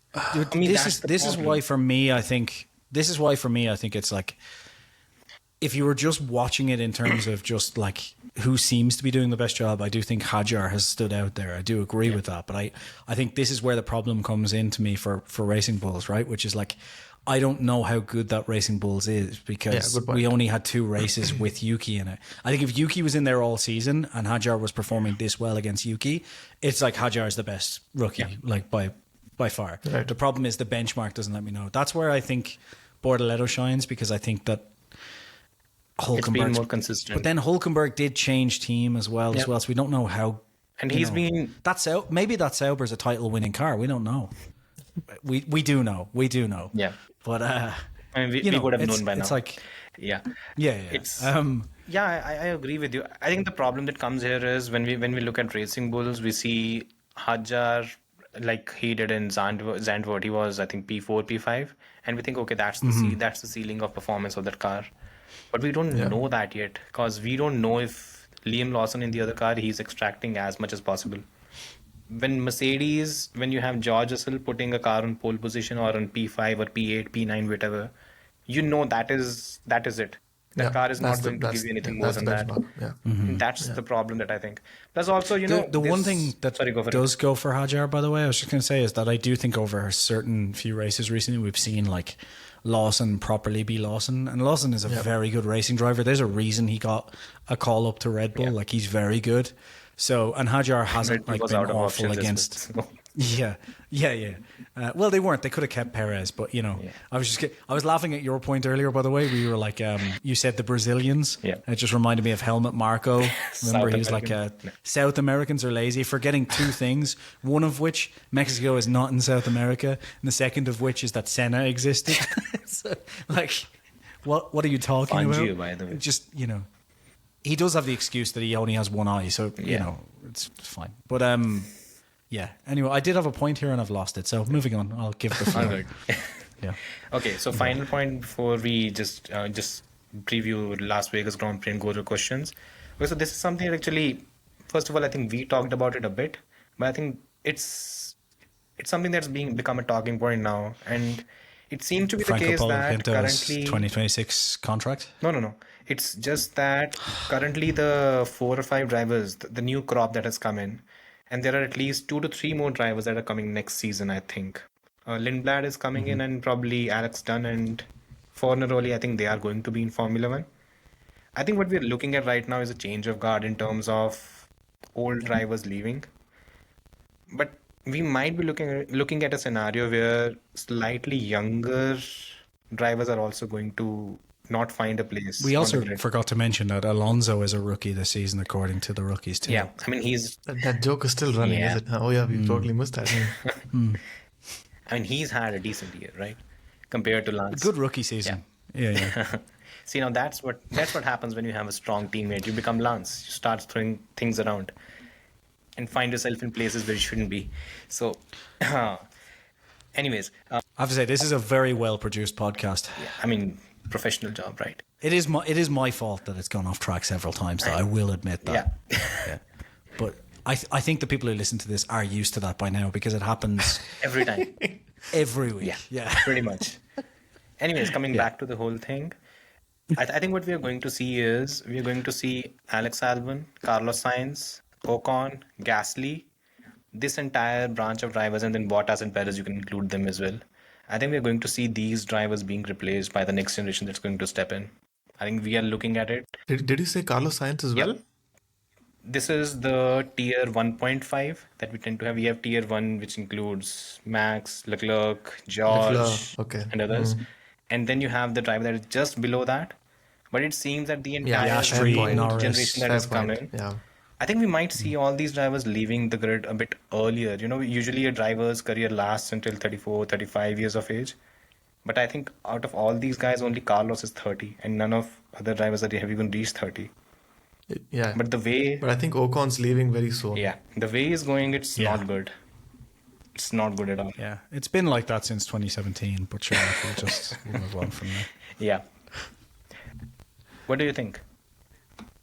It's a good point that you say this because very recently I was looking at the ages of the race winners. And fun fact, not one driver over 30 has won a race this year. And that's happened all of 4 times in Formula One in 4 seasons. Wow. And That's I mean, insane. obviously the average age is reducing from 50s, 40s, but quite clearly you can see that there is a change of guard at some point. And I think the biggest chunk of this that we saw was right after Alonso's 2 wins. So 2007 to 2010, as many as how many? Lewis, Kimi, Lewis, and Jensen, Massa, Jensen, Seb. Barrichello. So we had 4 different champions in 4 years, and I think one of those years as well had no driver over 30 winning, and that's quite clearly the case this year as well. And it's a nice way to see that, because for the longest time I was wondering when would the likes of a Norris and Leclerc, when would they step up to all the titles or all the wins that Verstappen or Lewis have been taking over the last several years. And it's nice to see that, and like Jason said, Lando's a brilliant driver. It's nice to see him step up right now. Oscar will probably come back a better driver next year. And we've seen what Bem and Bortoletto could do. And I'm very happy to see that once Lewis, Fernando, and all these drivers, they hang up their boots, I think Formula One's in a very good shape in terms of quality talent that we have. Everyone will find a home, I'm sure. Someone will take either driver under their wing. But in that sense, I think we have a very talented bunch of drivers, and it's nice to see that way. I'm hoping just one of the old guys stays, though. Like, it'd be cool if Alonso just stays until he's like 50 or something. Because I would say Lewis. The problem with Lewis, though, is that like Lewis doesn't like say. Back to Lewis. Okay. I was just gonna say, like, if I had to choose between like Lewis and Alonso, you can use this keyword. You're always trying to get me in trouble. Yeah. The problem with Lewis is if he only had qualified better. Now, if Lewis and Alonso, that was my choice between like the two old guard to stay, because they're the oldest. Actually, there's no others other than of the champions. That's it now. That's all that's left. Yeah. So like, if either of those was to stay, I'd prefer it to be Alonso on just one basis. It's not even the on-track performance or anything. It's just that Alonso will just blatantly say shit that he's feeling on his mind in the way that like Vettel used to, where Vettel would just kind of like blare stuff out and call the FIA out and like do things. Yeah, whereas Lewis wouldn't.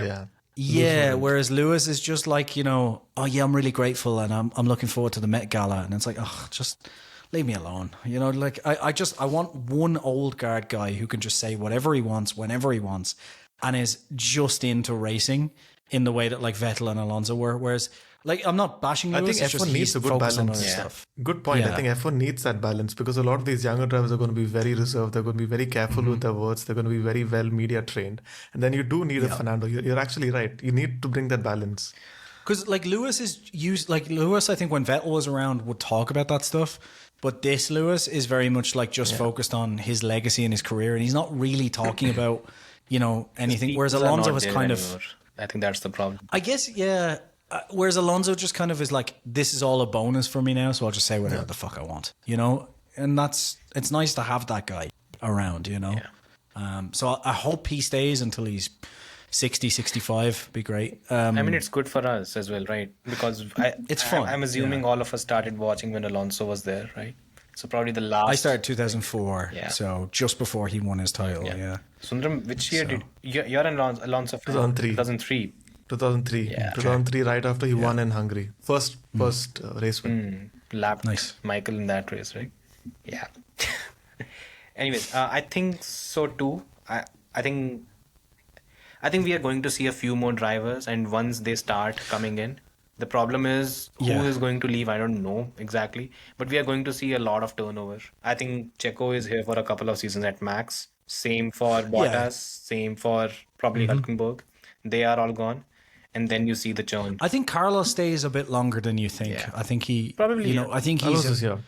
I would not be surprised if it's actually Albon who goes before Carlos. And I know that sounds crazy, but my thinking on that is just I could see Carlos just being there like development. Yeah, I Carlos guess. Is going Carlos to take over development next season, driver. Probably he's already starting to take over, right? So at Williams, he's going to be the lead driver as such. And then, which I think is going to be problematic for Albon. And then like Williams has already got some good development drivers and stuff coming up. And when they get a title winning car, they'll obviously bring Colapinto back for the glory. Exactly. So you need quick question. So in 2028, after 2027, which of the current drivers will not be on the grid? Okay. You're including the 2026 grid or the 2025 grid? 2026 grid. Okay. Because there's also Sergio and Valtteri, but they'll be there, of course. Yeah. Okay. Jason? Who won't be there in 2027 is 2027 is the exact season you're talking about, yeah? Yeah. Okay. After next year, after the end of next season. Ocon, I think, will be gone. Yeah. I think Hülkenberg will stick around because I think he'll be a development driver for Audi for a couple of years while they build up. I think he'll stay. Yeah, but not on the grid. I think. But is he driving the team? I don't think he drives for the team. Yeah. I think he leaves end of 27. I think Hamilton as well leaves the end of 27, so I think he'll stick around. 26 or 27? Yeah. So I'm saying Hamilton will be there in 2027. 27, okay. Yeah. I think Alonso will be there. Yeah, I think so that too. sounds insane, but I I do think think he he will. will. No. I think Gasly could be one of the drivers gone by the end. I think Yuki is gone at the end of this season, so he Yuki's won't be gone. there. The reason I say Gasly is because I actually think there's going to be some big changes in that team, and I think Colapinto has already shown that he will probably be quicker than Gasly The next ownership season. is changing I know I anyways. say that as a fanboy. Yeah. One of Bottas or that's- Perez will be gone. I think it'll be Bottas. After just 1 Oh year? no, sorry, multi-year. So no, they won't be. Yeah, they won't. They won't. Is there anyone else? I'm trying to think. So I think that's Gasly, just about it. Ocon. I think that's just about Yeah. it. I think are we considering Lance or no? No, well, maybe. Yeah. The problem is, I think it depends on if next year they don't deliver something that's close to a title win. I think he might go and fuck off to somewhere else. But I don't know. Yeah. That's a tough one. I think Fernando's out after next season. I hope Esteban's not. out. He's fun. I I think hope Alonso Hülkenberg's wins the also title out. next Yeah. year. Yeah. I think Hülkenberg's gone. I think Lewis is gone. I think Lewis is gone. I don't think he'll So be. next year's his last yeah. year. I don't think I've so, stuck- but it I've wouldn't stuck with- surprise me I've either. stuck with this prediction that he won't.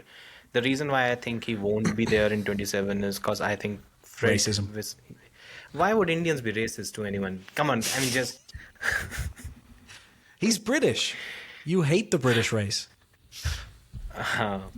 coming back. This is a fun podcast. I didn't know that. Okay.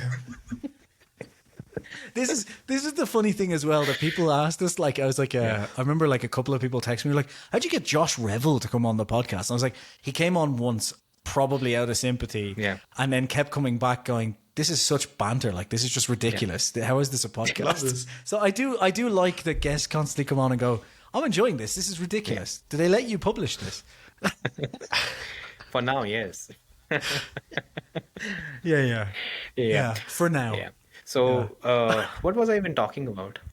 This Hamilton's is the leaving. problem Hamilton's with this leaving. podcast. Hamilton's Yes, So the your reason racism. why- That's what yeah, we were the talking reason why about. Hamilton is leaving is because I think Fred Vasseur is getting fired next season. And if Fred is getting fired, I don't think Lewis sticks around. No, I don't think there's That's a any good reason. point. If he's gone, Yeah. I think I think if the car is fast and the Aston Martin, I think Alonso stays. If the car is slow, I think he leaves. It's as simple because if Yeah. if the car is if he's fighting for race wins and he thinks there's something bigger on the horizon, I think Alonso will stay. Yeah. Then definitely. Yeah. But he's actually said If the he's opposite. winning Actually, races. he said the opposite. He said Don't if the trust car what is he slow, I'll says. stay on. Never trust what he says. We've learned that. Yeah. And other than that, I think Hülkenberg is probably a driver that who might not be there. And it's just that it's not only the age, it's that Gabby is going to take another step next season. There's going to be a big adaptation period, I think. The only thing that can keep him, I think, is if a Audi's similar dog thing shit. to just the Yeah, development. if Audi's dog shit, then Yeah, like similar reason to like Cadillac just wanting an old person around to kind of guide them in the right direction. yeah. You know, in the same way Fair enough. World War II pilots kept jobs in engineering firms for so long. I just made that up, by the way. I have no idea if that's true. That's true, actually. Just yeah. Okay, coming back to Interesting. yeah. Yeah, let's move on quickly. Yeah. Okay, let's talk about the Las Vegas Grand Prix. Then we'll just jump to the questions. Okay, so first of all, we keep this brief usually. So in terms of Yeah, the right. pecking order, what do you expect the top 4 to be? Sundaram? Team wise, Yeah. Yeah.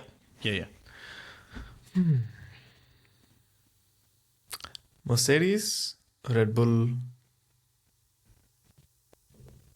McLaren, Ferrari. Yeah. I'm a little conflicted between Red Bull and McLaren, but I'll say that for now, at least based on past results. Jason? I think it will be Red Bull, Mercedes, Ferrari, McLaren. I do think McLaren's going to really struggle this weekend. Yeah. I really think they're going to struggle because every time the car has been in low downforce setups, it's just gotten destroyed by everyone. Like, Which are maybe the I'm circuits overblowing that actually. this What, season? what Which are the happened low in downforce Baku, by the way? circuits? Who was... so Max won. Max won. George One of the was Mercedes second, was third. second. Yeah. Yeah, and third was Carlos. Oh, okay. Yeah. So maybe the midfield Williams might come into Williams the mix in could be Vegas. good here. low yeah. temps. Yeah. Yeah. Yeah. Low temps, low drag. Yeah. So Mercedes. Mercedes is the big one because like Mercedes don't know where they'll be. So it's hard for you to ask me like, where do you think Mercedes will be? It's like I could call Toto right now directly and still have no idea. Yeah. So yeah. Yeah, Mercedes, Red Bull, Ferrari, McLaren. I think so too. I think the Ferrari thing is slightly skeptic because first of all it's Ferrari. Second, they can screw up. Third, the smooth track means that every car can run lower, and for one of Lower. one of Ferrari's Yes, advantages. Ferrari won't have that trouble. Yeah. Also, for one of the Ferrari's advantages when they are forced to push the car a bit higher, every other team, they tend to lose the least amount of downforce compared to others. That's why they were good in Austin, and they won't have that advantage here. So, which way it swings, I don't know. There's also another problem. Ferrari, when it comes to low temps, it tends to suck a bit more than usual. So, it's a toss up between Ferrari and McLaren, but I think the top two teams are going to be. They're going to be Yeah. Mercedes and Red Bull. I think Mercedes and Red Bull are going to be pretty close fighting for it. Knowing this season though, it'll probably be a Piastri win somehow or something. You know. Yeah. Like who knows? But is anyone due an engine penalty at any point? I've not checked that. Is anyone due an engine penalty? No. No, I don't think so. I think most of these guys should be able to push out the engines to the end of the season, So right? Max was, and 'Cause then Max he is got just the taking a new one. new power unit. Yeah. In Yeah. which race was it? Brazil. So, Brazil. In Yeah. Brazil. Yeah. Okay. So top three predictions, Sundara.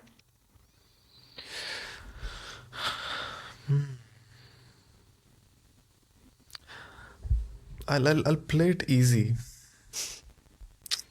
Okay, I'll give you a logical one and a bold one. Okay, so I think logical one is George, Max, Kimi. Bold one is Max, George, Lando.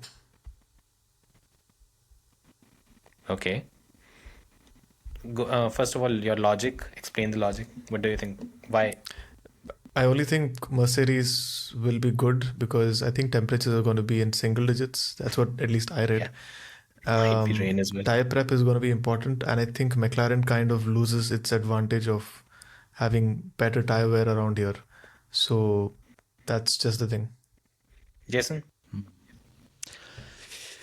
I'm going to go just outright bold and say Max for the win, which isn't bold, but Max, George, Carlos Sainz. That's okay. Basically That's bold. just That's bold. it's essentially the Baku podium. Yeah. I don't know though, like the thing is this weekend's just going to be against all odds, Las Vegas has actually been a good race. Both of them, by the way. So yeah. People will not admit that. Yeah. Just Yeah. because It's the like track a doesn't big, look good. yeah, that's the whole problem. And because people hate capitalism now, let's be honest. No, but So, actually, Vegas had the most overtakes of any race, if 77. I'm not wrong, yeah. in the last 2 years. I mean, last race was a bit but the first one was good. Yeah, first one was pretty. The last interesting. one wasn't bad either by F1 standards. Like it was still a pretty decent race. And I mean, if Hamilton had qualified better, we could have got a good race at the front as well. He would have lapped the field, isn't it? Hmm. Yeah. And you get to see a lot of overtakes around Vegas. Quite obviously, the layout allows it. Yeah. And I remember putting out the stat that we've seen more overtakes in one race of Vegas in 23 than we've seen in all races of Monaco in the hybrid era. Yeah. So Yeah. you'll see more of that. I mean, why do we have Monaco anyways?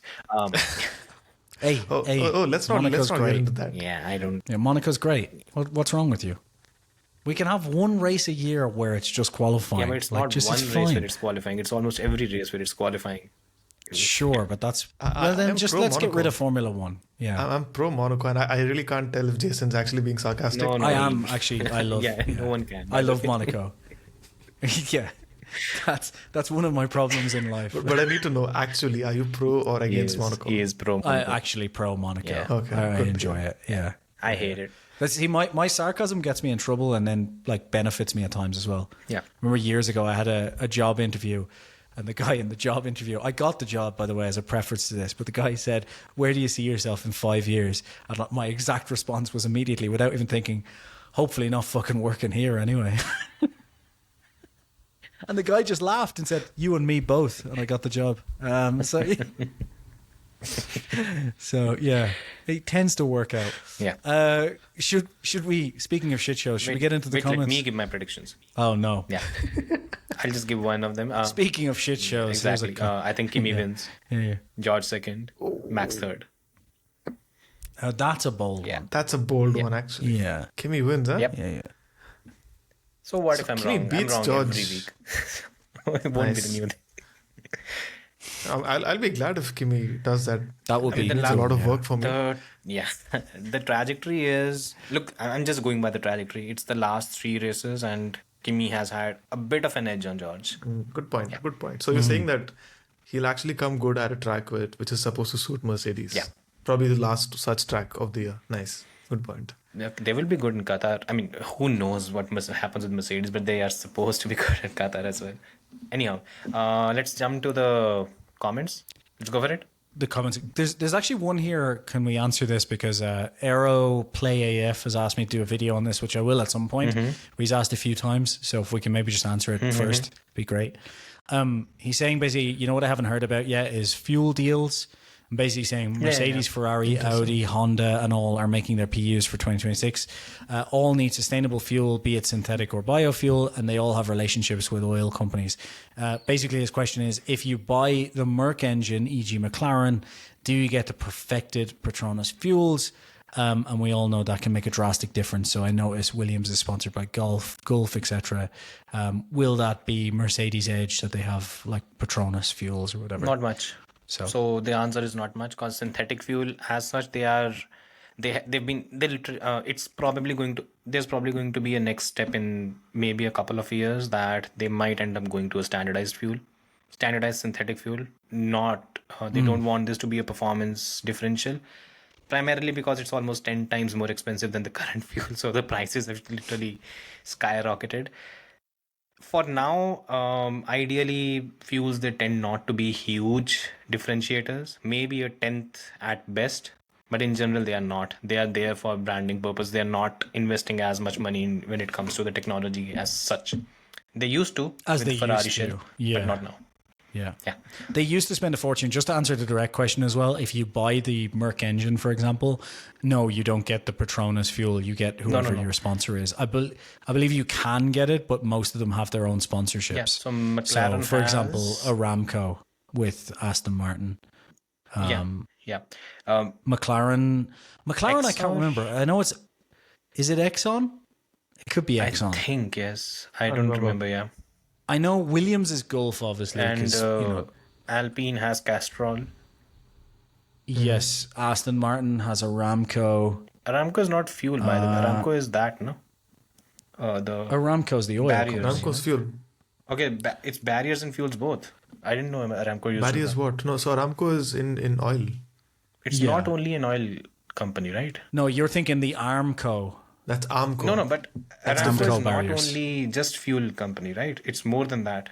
It has different wings. Oh, they probably do lots of things. But it's a petroleum company from Saudi Arabia. Petroleum company, The barriers you're thinking of is Armco barriers, not Aramco barriers. No. Barriers, not. Okay, anyways, let's move on. We don't have time. Yeah, it's fine. But no, and then McLaren, just to point out, is also Gulf. Yeah. It's Gulf, okay. Oh, yeah, the Gulf livery. Yeah. Okay, so let's jump to the questions. Okay, I'm going. Yeah, that was one of the questions. So I'll do a full video on that, by the way, Aeroplay AF, going through all the details and stuff. But just there's a basic answer. Okay. Hank. Oh, Hank is back. Hi, Hank. Been a while. Oh, Hank. Yes, thanks. Yeah. Hamilton arrived. Ferrari only carried over 5% of the 2024 car. I think it's 1%, not 5%. Basically the tires. And the English... No, Leclerc is what they carried over. Yeah. That was the 1%. Yeah. And English journalists were thinking Ferrari would be on top again. Do they wear eye blinds? The rest of the world did expect this outcome. Ferrari WEC team is handled by AF Corsa instead of the Scuderia. Yeah.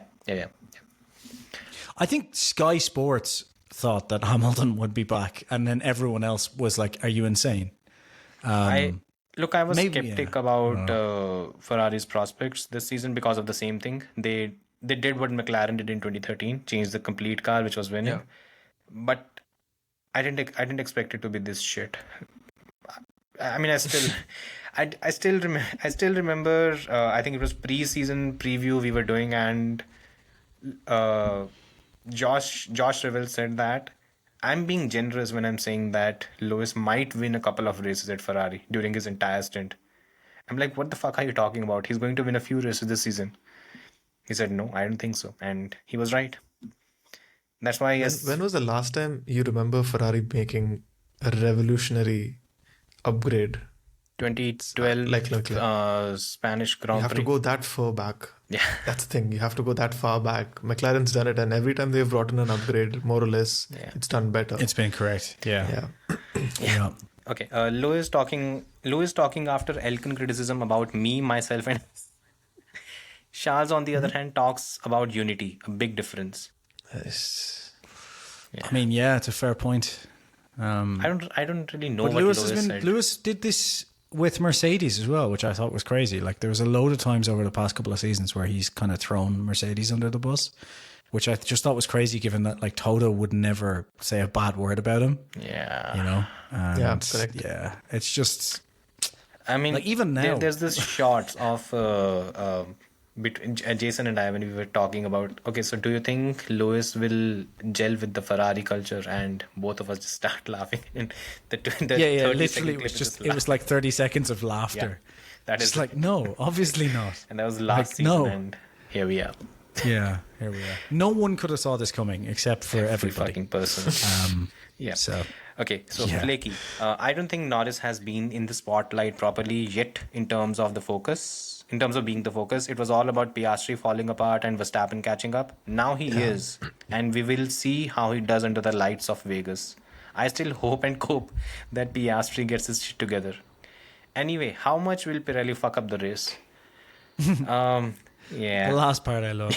By the way, can I just point out just real quick? I would have agreed with that, but we also talked about this pre-Brazil, and Lando's kind of proven us wrong there on restarts that, were which good. is I was like, yeah, because like when I said what was it we were talking about, it was that Norris basically, whenever he's not the favorite and not the guy, he does really well, but then as soon as it's like, oh, your title, like, you know, you're going to win this title now, you're the leader, he falls apart. And in Brazil he just didn't.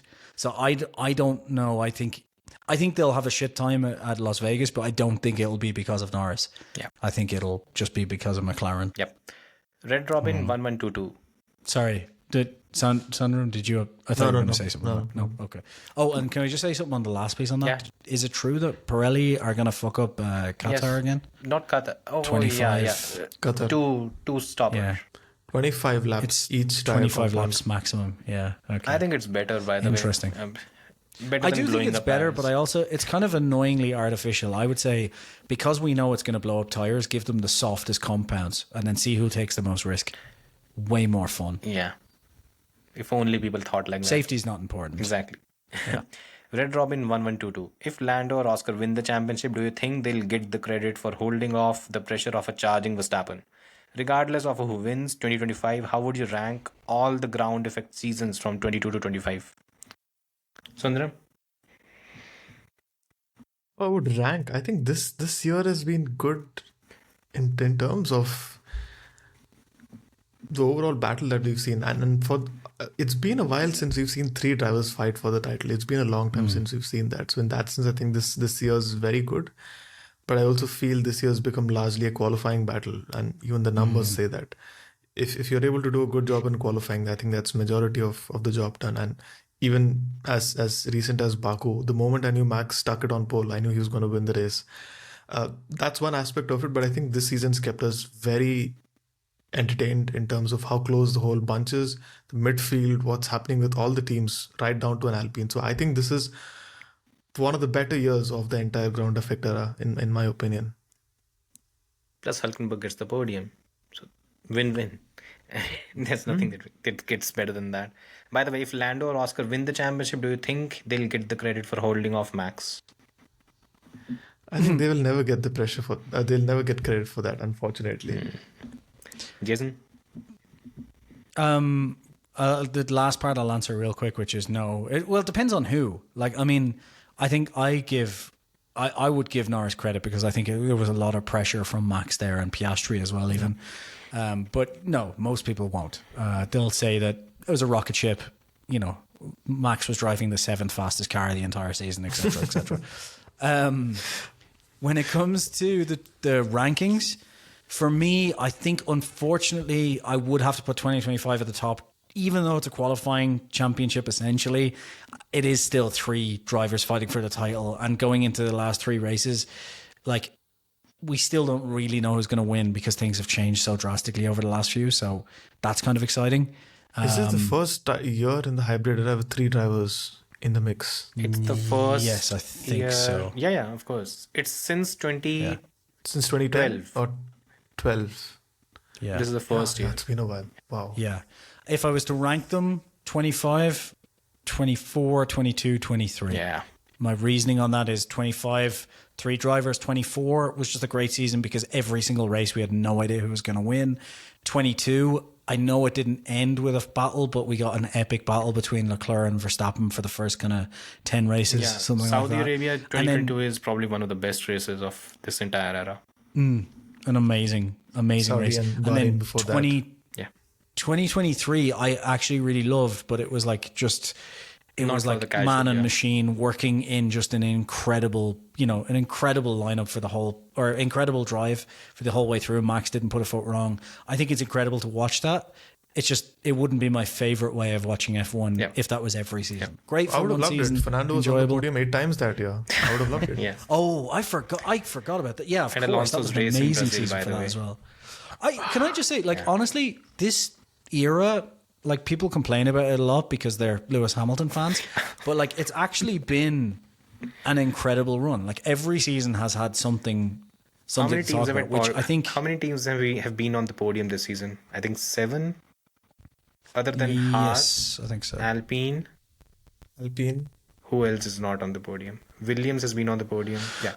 Aston Martin. Aston. Oh, Jesus Christ! Yeah. Aston Martin. 3 times. 3 Yeah, teams. There have been 7 teams on the podium. I mean that should tell you everything about. I think this has been a pretty decent run of regulations, to be fair. Yeah. Yeah. Like, Pretty much. yeah. Okay, CPB 1998. If Michael Schumacher competed in the turbo hybrid era, obviously racing for Mercedes, would he win every single championship between 2014 to 2021? Also, who could you see as his teammate from this? Okay, but Michael think you would be answered that, 50 right? years of age in that case. No, but I think you answered that pretty well even before when we spoke about Michael, the fact that the whole sport had changed from when he was driving to when he came back in 2010. Yeah, but his 2012 was pretty good in terms of performance, not in terms of results as such. But he'll be 50. I mean, that's too old. That's okay. Sonny Hayes came back when he was 50, I suppose. Yeah.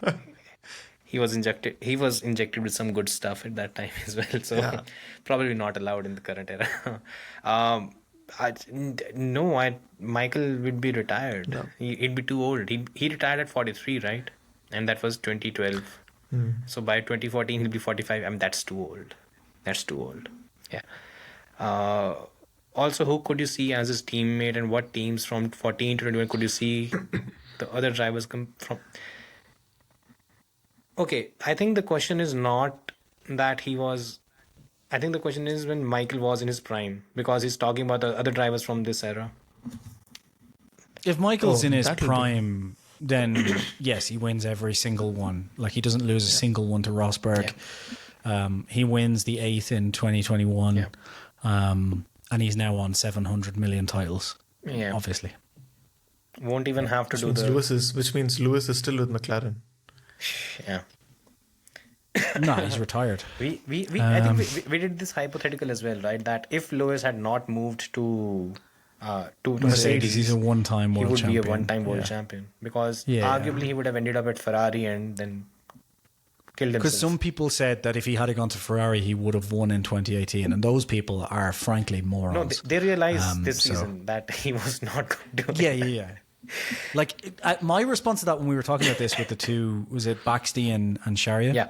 That I was saying, like, the problem with that is it depends when he went to Ferrari. because I was like, if he went to Ferrari in 2015, by the time 2017 and 18 comes around, he is mentally broken. Yeah. That's what Ferrari does to its drivers.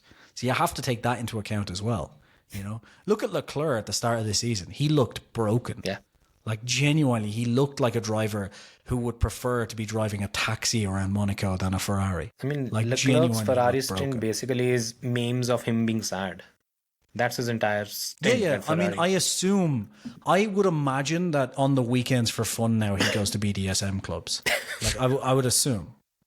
That's Yeah. Congratulations, Charles, on getting engaged. Next up.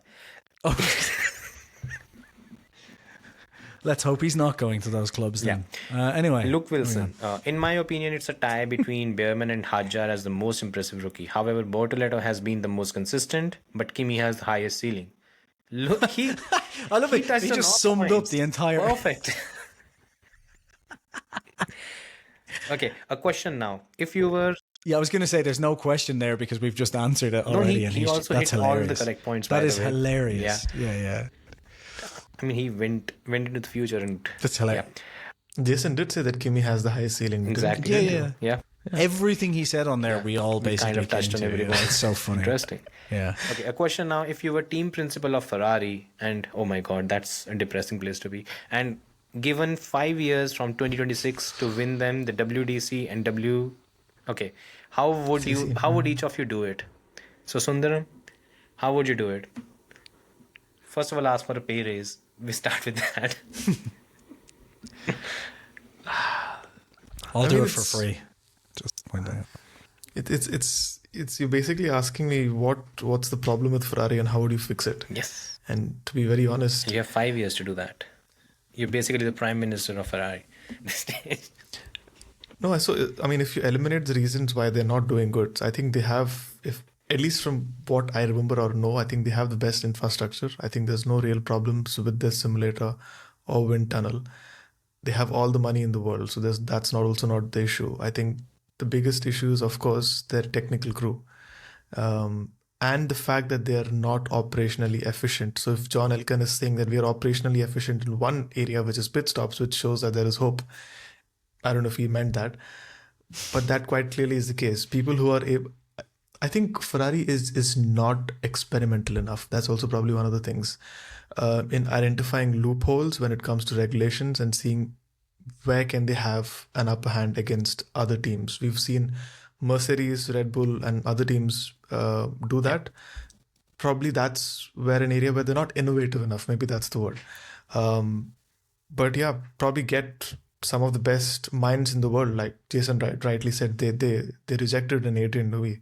The first thing that you would do is get someone of that caliber, and I think the rest Bring Ross slowly Brawn start back. sorting it off. Yeah. Rob Marshall. Yeah. Oh, yeah. He is Adrian Rob Newey, Marshall. basically. New. Yeah. Jason? Well, I mean, look, first of all, clearly the easiest option is to, instead of spending 100 million on Lewis Hamilton, you just completely cheat and then use that 100 million to pay the fine like they did in 2019. Problem solved. So if you need an engine advantage, just cheat, pay the 100 million fine, problem solved. Secondly, you get Max Verstappen in. And bring Flavio? No, bring Flavio over to sort out your race operations, track operations. Or ideally, you just get Flavio to become the race director and sort out safety cars. We know he's good at timing those. So that wouldn't be an issue. And you'd basically, look, the actual honest answer is if you were given 5 years to sort the problem out, that's actually all Ferrari need to do. Like that's all they've needed to do this entire time. Like if they just in 2022 had given Mattia Binotto another 3 years, they would still. I be reckon here, they would have by the won a way. championship by now. I don't think so. Yeah, I think so. I think Binotto was they were, not the correct leader. That's also the problem. Maybe not, but the point is, like, he got them very close and he was building on stuff. And if they had left him run through that, they certainly would have been in a better position this year than they are, I think. The problem with Fred Vasseur is not Fred Vasseur. It's that every time he's trying to build on stuff, they're trying to put his job under threat to, like, fix things immediately, which is always, look, with anything you do in life, if you're given 2 or 3 years to build something, you can build something. The reason most businesses fail is because you're essentially trying to fix everything at once within a small time scale, and you can't do that. And Ferrari's constantly under that pressure, to just fix everything right now, and it's impossible. Is Ferrari the Chelsea of the Formula One world? I think Ferrari More is like the Ferrari of Manchester the Formula United. One world. Chelsea is known for churning a lot of managers. That's what I meant. Yeah, but Manchester United is known for winning in 2000s and then not winning again. So that's also Yeah, Manchester United was at Ferguson, and then you had Alex Schumacher Ferguson, and John Todd. Yeah, as soon as Ferguson left, that was it. yeah. Yeah, I think they just need to stop the churn. That's the key thing, because if you keep changing leaders, you're going to have that problem. But look, this is what we keep saying, where Red Bull's going to fucking fall apart now is Red Bull might have a good 2026 or opening season if the work has been done properly. But I still think it's going to fall apart, because as soon as things go wrong, like when Max decides to go, for example, the board will go, oh, is Mekies the right person? Or, oh, that upgrade failed. We should get rid of Vache and replace him. And it's just this constant... we have to succeed in 3 months or we've failed. Yeah. Yeah. Okay, so if I'm the team principal, so first of all, the first thing I'm God doing forbid. is I'm asking for a pay raise because you need one. If we keep, by the way, there's this quote from, probably, if I'm not wrong, John Bernard, who said that when you're working for Ferrari, always keep one thing in your locker. When you're stuck, you're frustrated by everything. And that page, Your resignation letter? that page should have your salary written on it, because every time you're pissed off, you're angry, you're questioning why you're even here. Just go open that locker and look at that price tag, and then get back to work.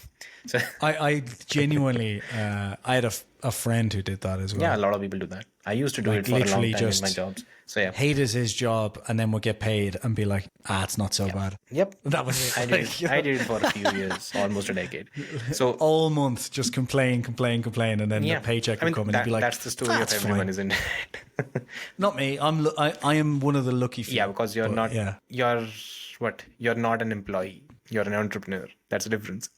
Yeah, but also, like, I live in a country where it's much cheaper than what I earn. Yeah. So Yeah. True. it's the key. Coming back to Yeah. the topic, so that we end the whole thing. It's stretching Sorry, too long. yeah. Okay. So when it comes to first thing first, I'll bring in Christian Horner. I won't be team principal. I'll be the one above Nice. that. I'll bring in Christian Horner. I'll ask Adrian Newey how much share does he want in Ferrari to come to the team. Bring those two together. 100% done. Yeah, done. Yeah. No problem. Then, most importantly, I'll tell John Elkann for 5 years, leave me the fuck alone. Just stay away. I don't want any distractions. I don't want any questions, any comments, anything. Just leave the team. Let the team be. Then bring Kimi Antonelli in just to keep the Italians happy. You have a Leclerc in Antonelli lineup. 2 to 3 years, just let the team grow and then take it from there. But the most important thing is keep the board away. If the board is away, the problem will be fine. So your answer is if you were team principal. No, if you were team principal of Ferrari, how would you turn it around? Your answer was to quit as team principal of Ferrari. No, to promote myself. That's the first thing. Okay. Okay. Next up. I'm surprised no one said Andrea Stella's name. Isn't he? He's Italian, isn't he? He is. He's been at Ferrari as well. He's former Ferrari. Yeah. So the problem is I've been a bit disappointed with Stella, by the way, this season, because the man that was behind Felipe Fernando is faster than you. I've not seen him be this diplomatic. Then I had an image of him being very ruthless in his operations in Formula One. But that image has been shattered completely with the way he's gone about Maybe things. he is behind the scenes, though. I mean, the way maybe he's it was turned just the team Alonso around. being the ruthless one. Yeah. But like maybe behind the scenes, because behind the scenes, like, look how quickly they've turned the team around. I know it's obviously built over a long time, but like from when James Key left to him taking over, or Andreas Seidel, sorry. Left. Seidel. Yeah. He's with also James Key, right? Yeah. Yeah. So, yeah. Okay. Would you guys be open to a Joker lap around Monaco to extend the track and make it anything about Monaco? I don't like, honestly. I should not be on the Just That's why you're reading the Monaco question. as is. That's why you're reading the question. Yeah. Monaco is fine. To make Monaco Fix the fun, cars. bring Monaco's Formula fine. E cars and let them race on that track just for one weekend. That's it. Yeah. Yeah, Jason, go on. I was just going to say that could be the one track where we do what I was saying, which is you have spec cars for that one track only to just see who the best driver is. Would be fun. And probably more entertaining than whatever dog shit product they put together on that particular. Yeah. No, but for me, I think they should really quit this whole promote overtaking thing that they're trying to do. You're not going to get that around Monaco. The one thing that could probably work is ensure that the tires is probably look towards Pirelli. Don't mandate a two-stop. Get tires that do wear off, that do degrade, and everything falls into place on its own. Then you get a little bit of a shuffling happen. You will not see overtakes, but I think that's one way of looking at Yeah, it. but Monaco, Can you I can't be do honest with any of that, though? right? I was going to say the problem with this, though, is I actually think it will be easier to flatten the entire city of Monaco and rebuild the track than it would to expect Pirelli to do a decent job. So Yeah. I think that's the flaw in that plan. Love the analogy. Nice. Okay, some too new. Have we got more This is questions? the last one, yeah. Guys, can you please stop watching the podcast because there's too many questions here. Please unsubscribe. Stop watching. Yeah. Will Elkann ask for a refund from Mercedes? Lewis costs so damn This costs so much. Openly racist. Yeah. Welcome to the pod. Yeah. So you should see the sub comment. Someone's Elkann written didn't pay Elkann me. didn't pay. Mercedes. From anything. Mercedes, yeah. Lewis had served the first part. Okay. He can't return him back to Mercedes. There's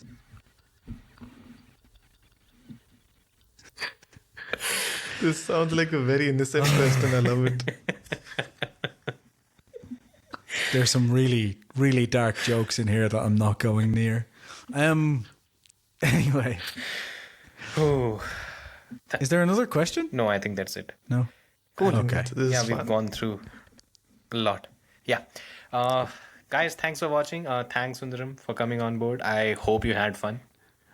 I loved it. Thank you for having me. Yeah. Looking forward to the next one. Yeah, lovely. We'll have you back. Yeah, definitely have you back. Yeah. 100%. Thanks for It's watching, fun. guys. Take care. Bye bye. It's tiring. I hope If you're not guys are offended, tired. don't subscribe. Yeah. Good luck. Bye, everybody.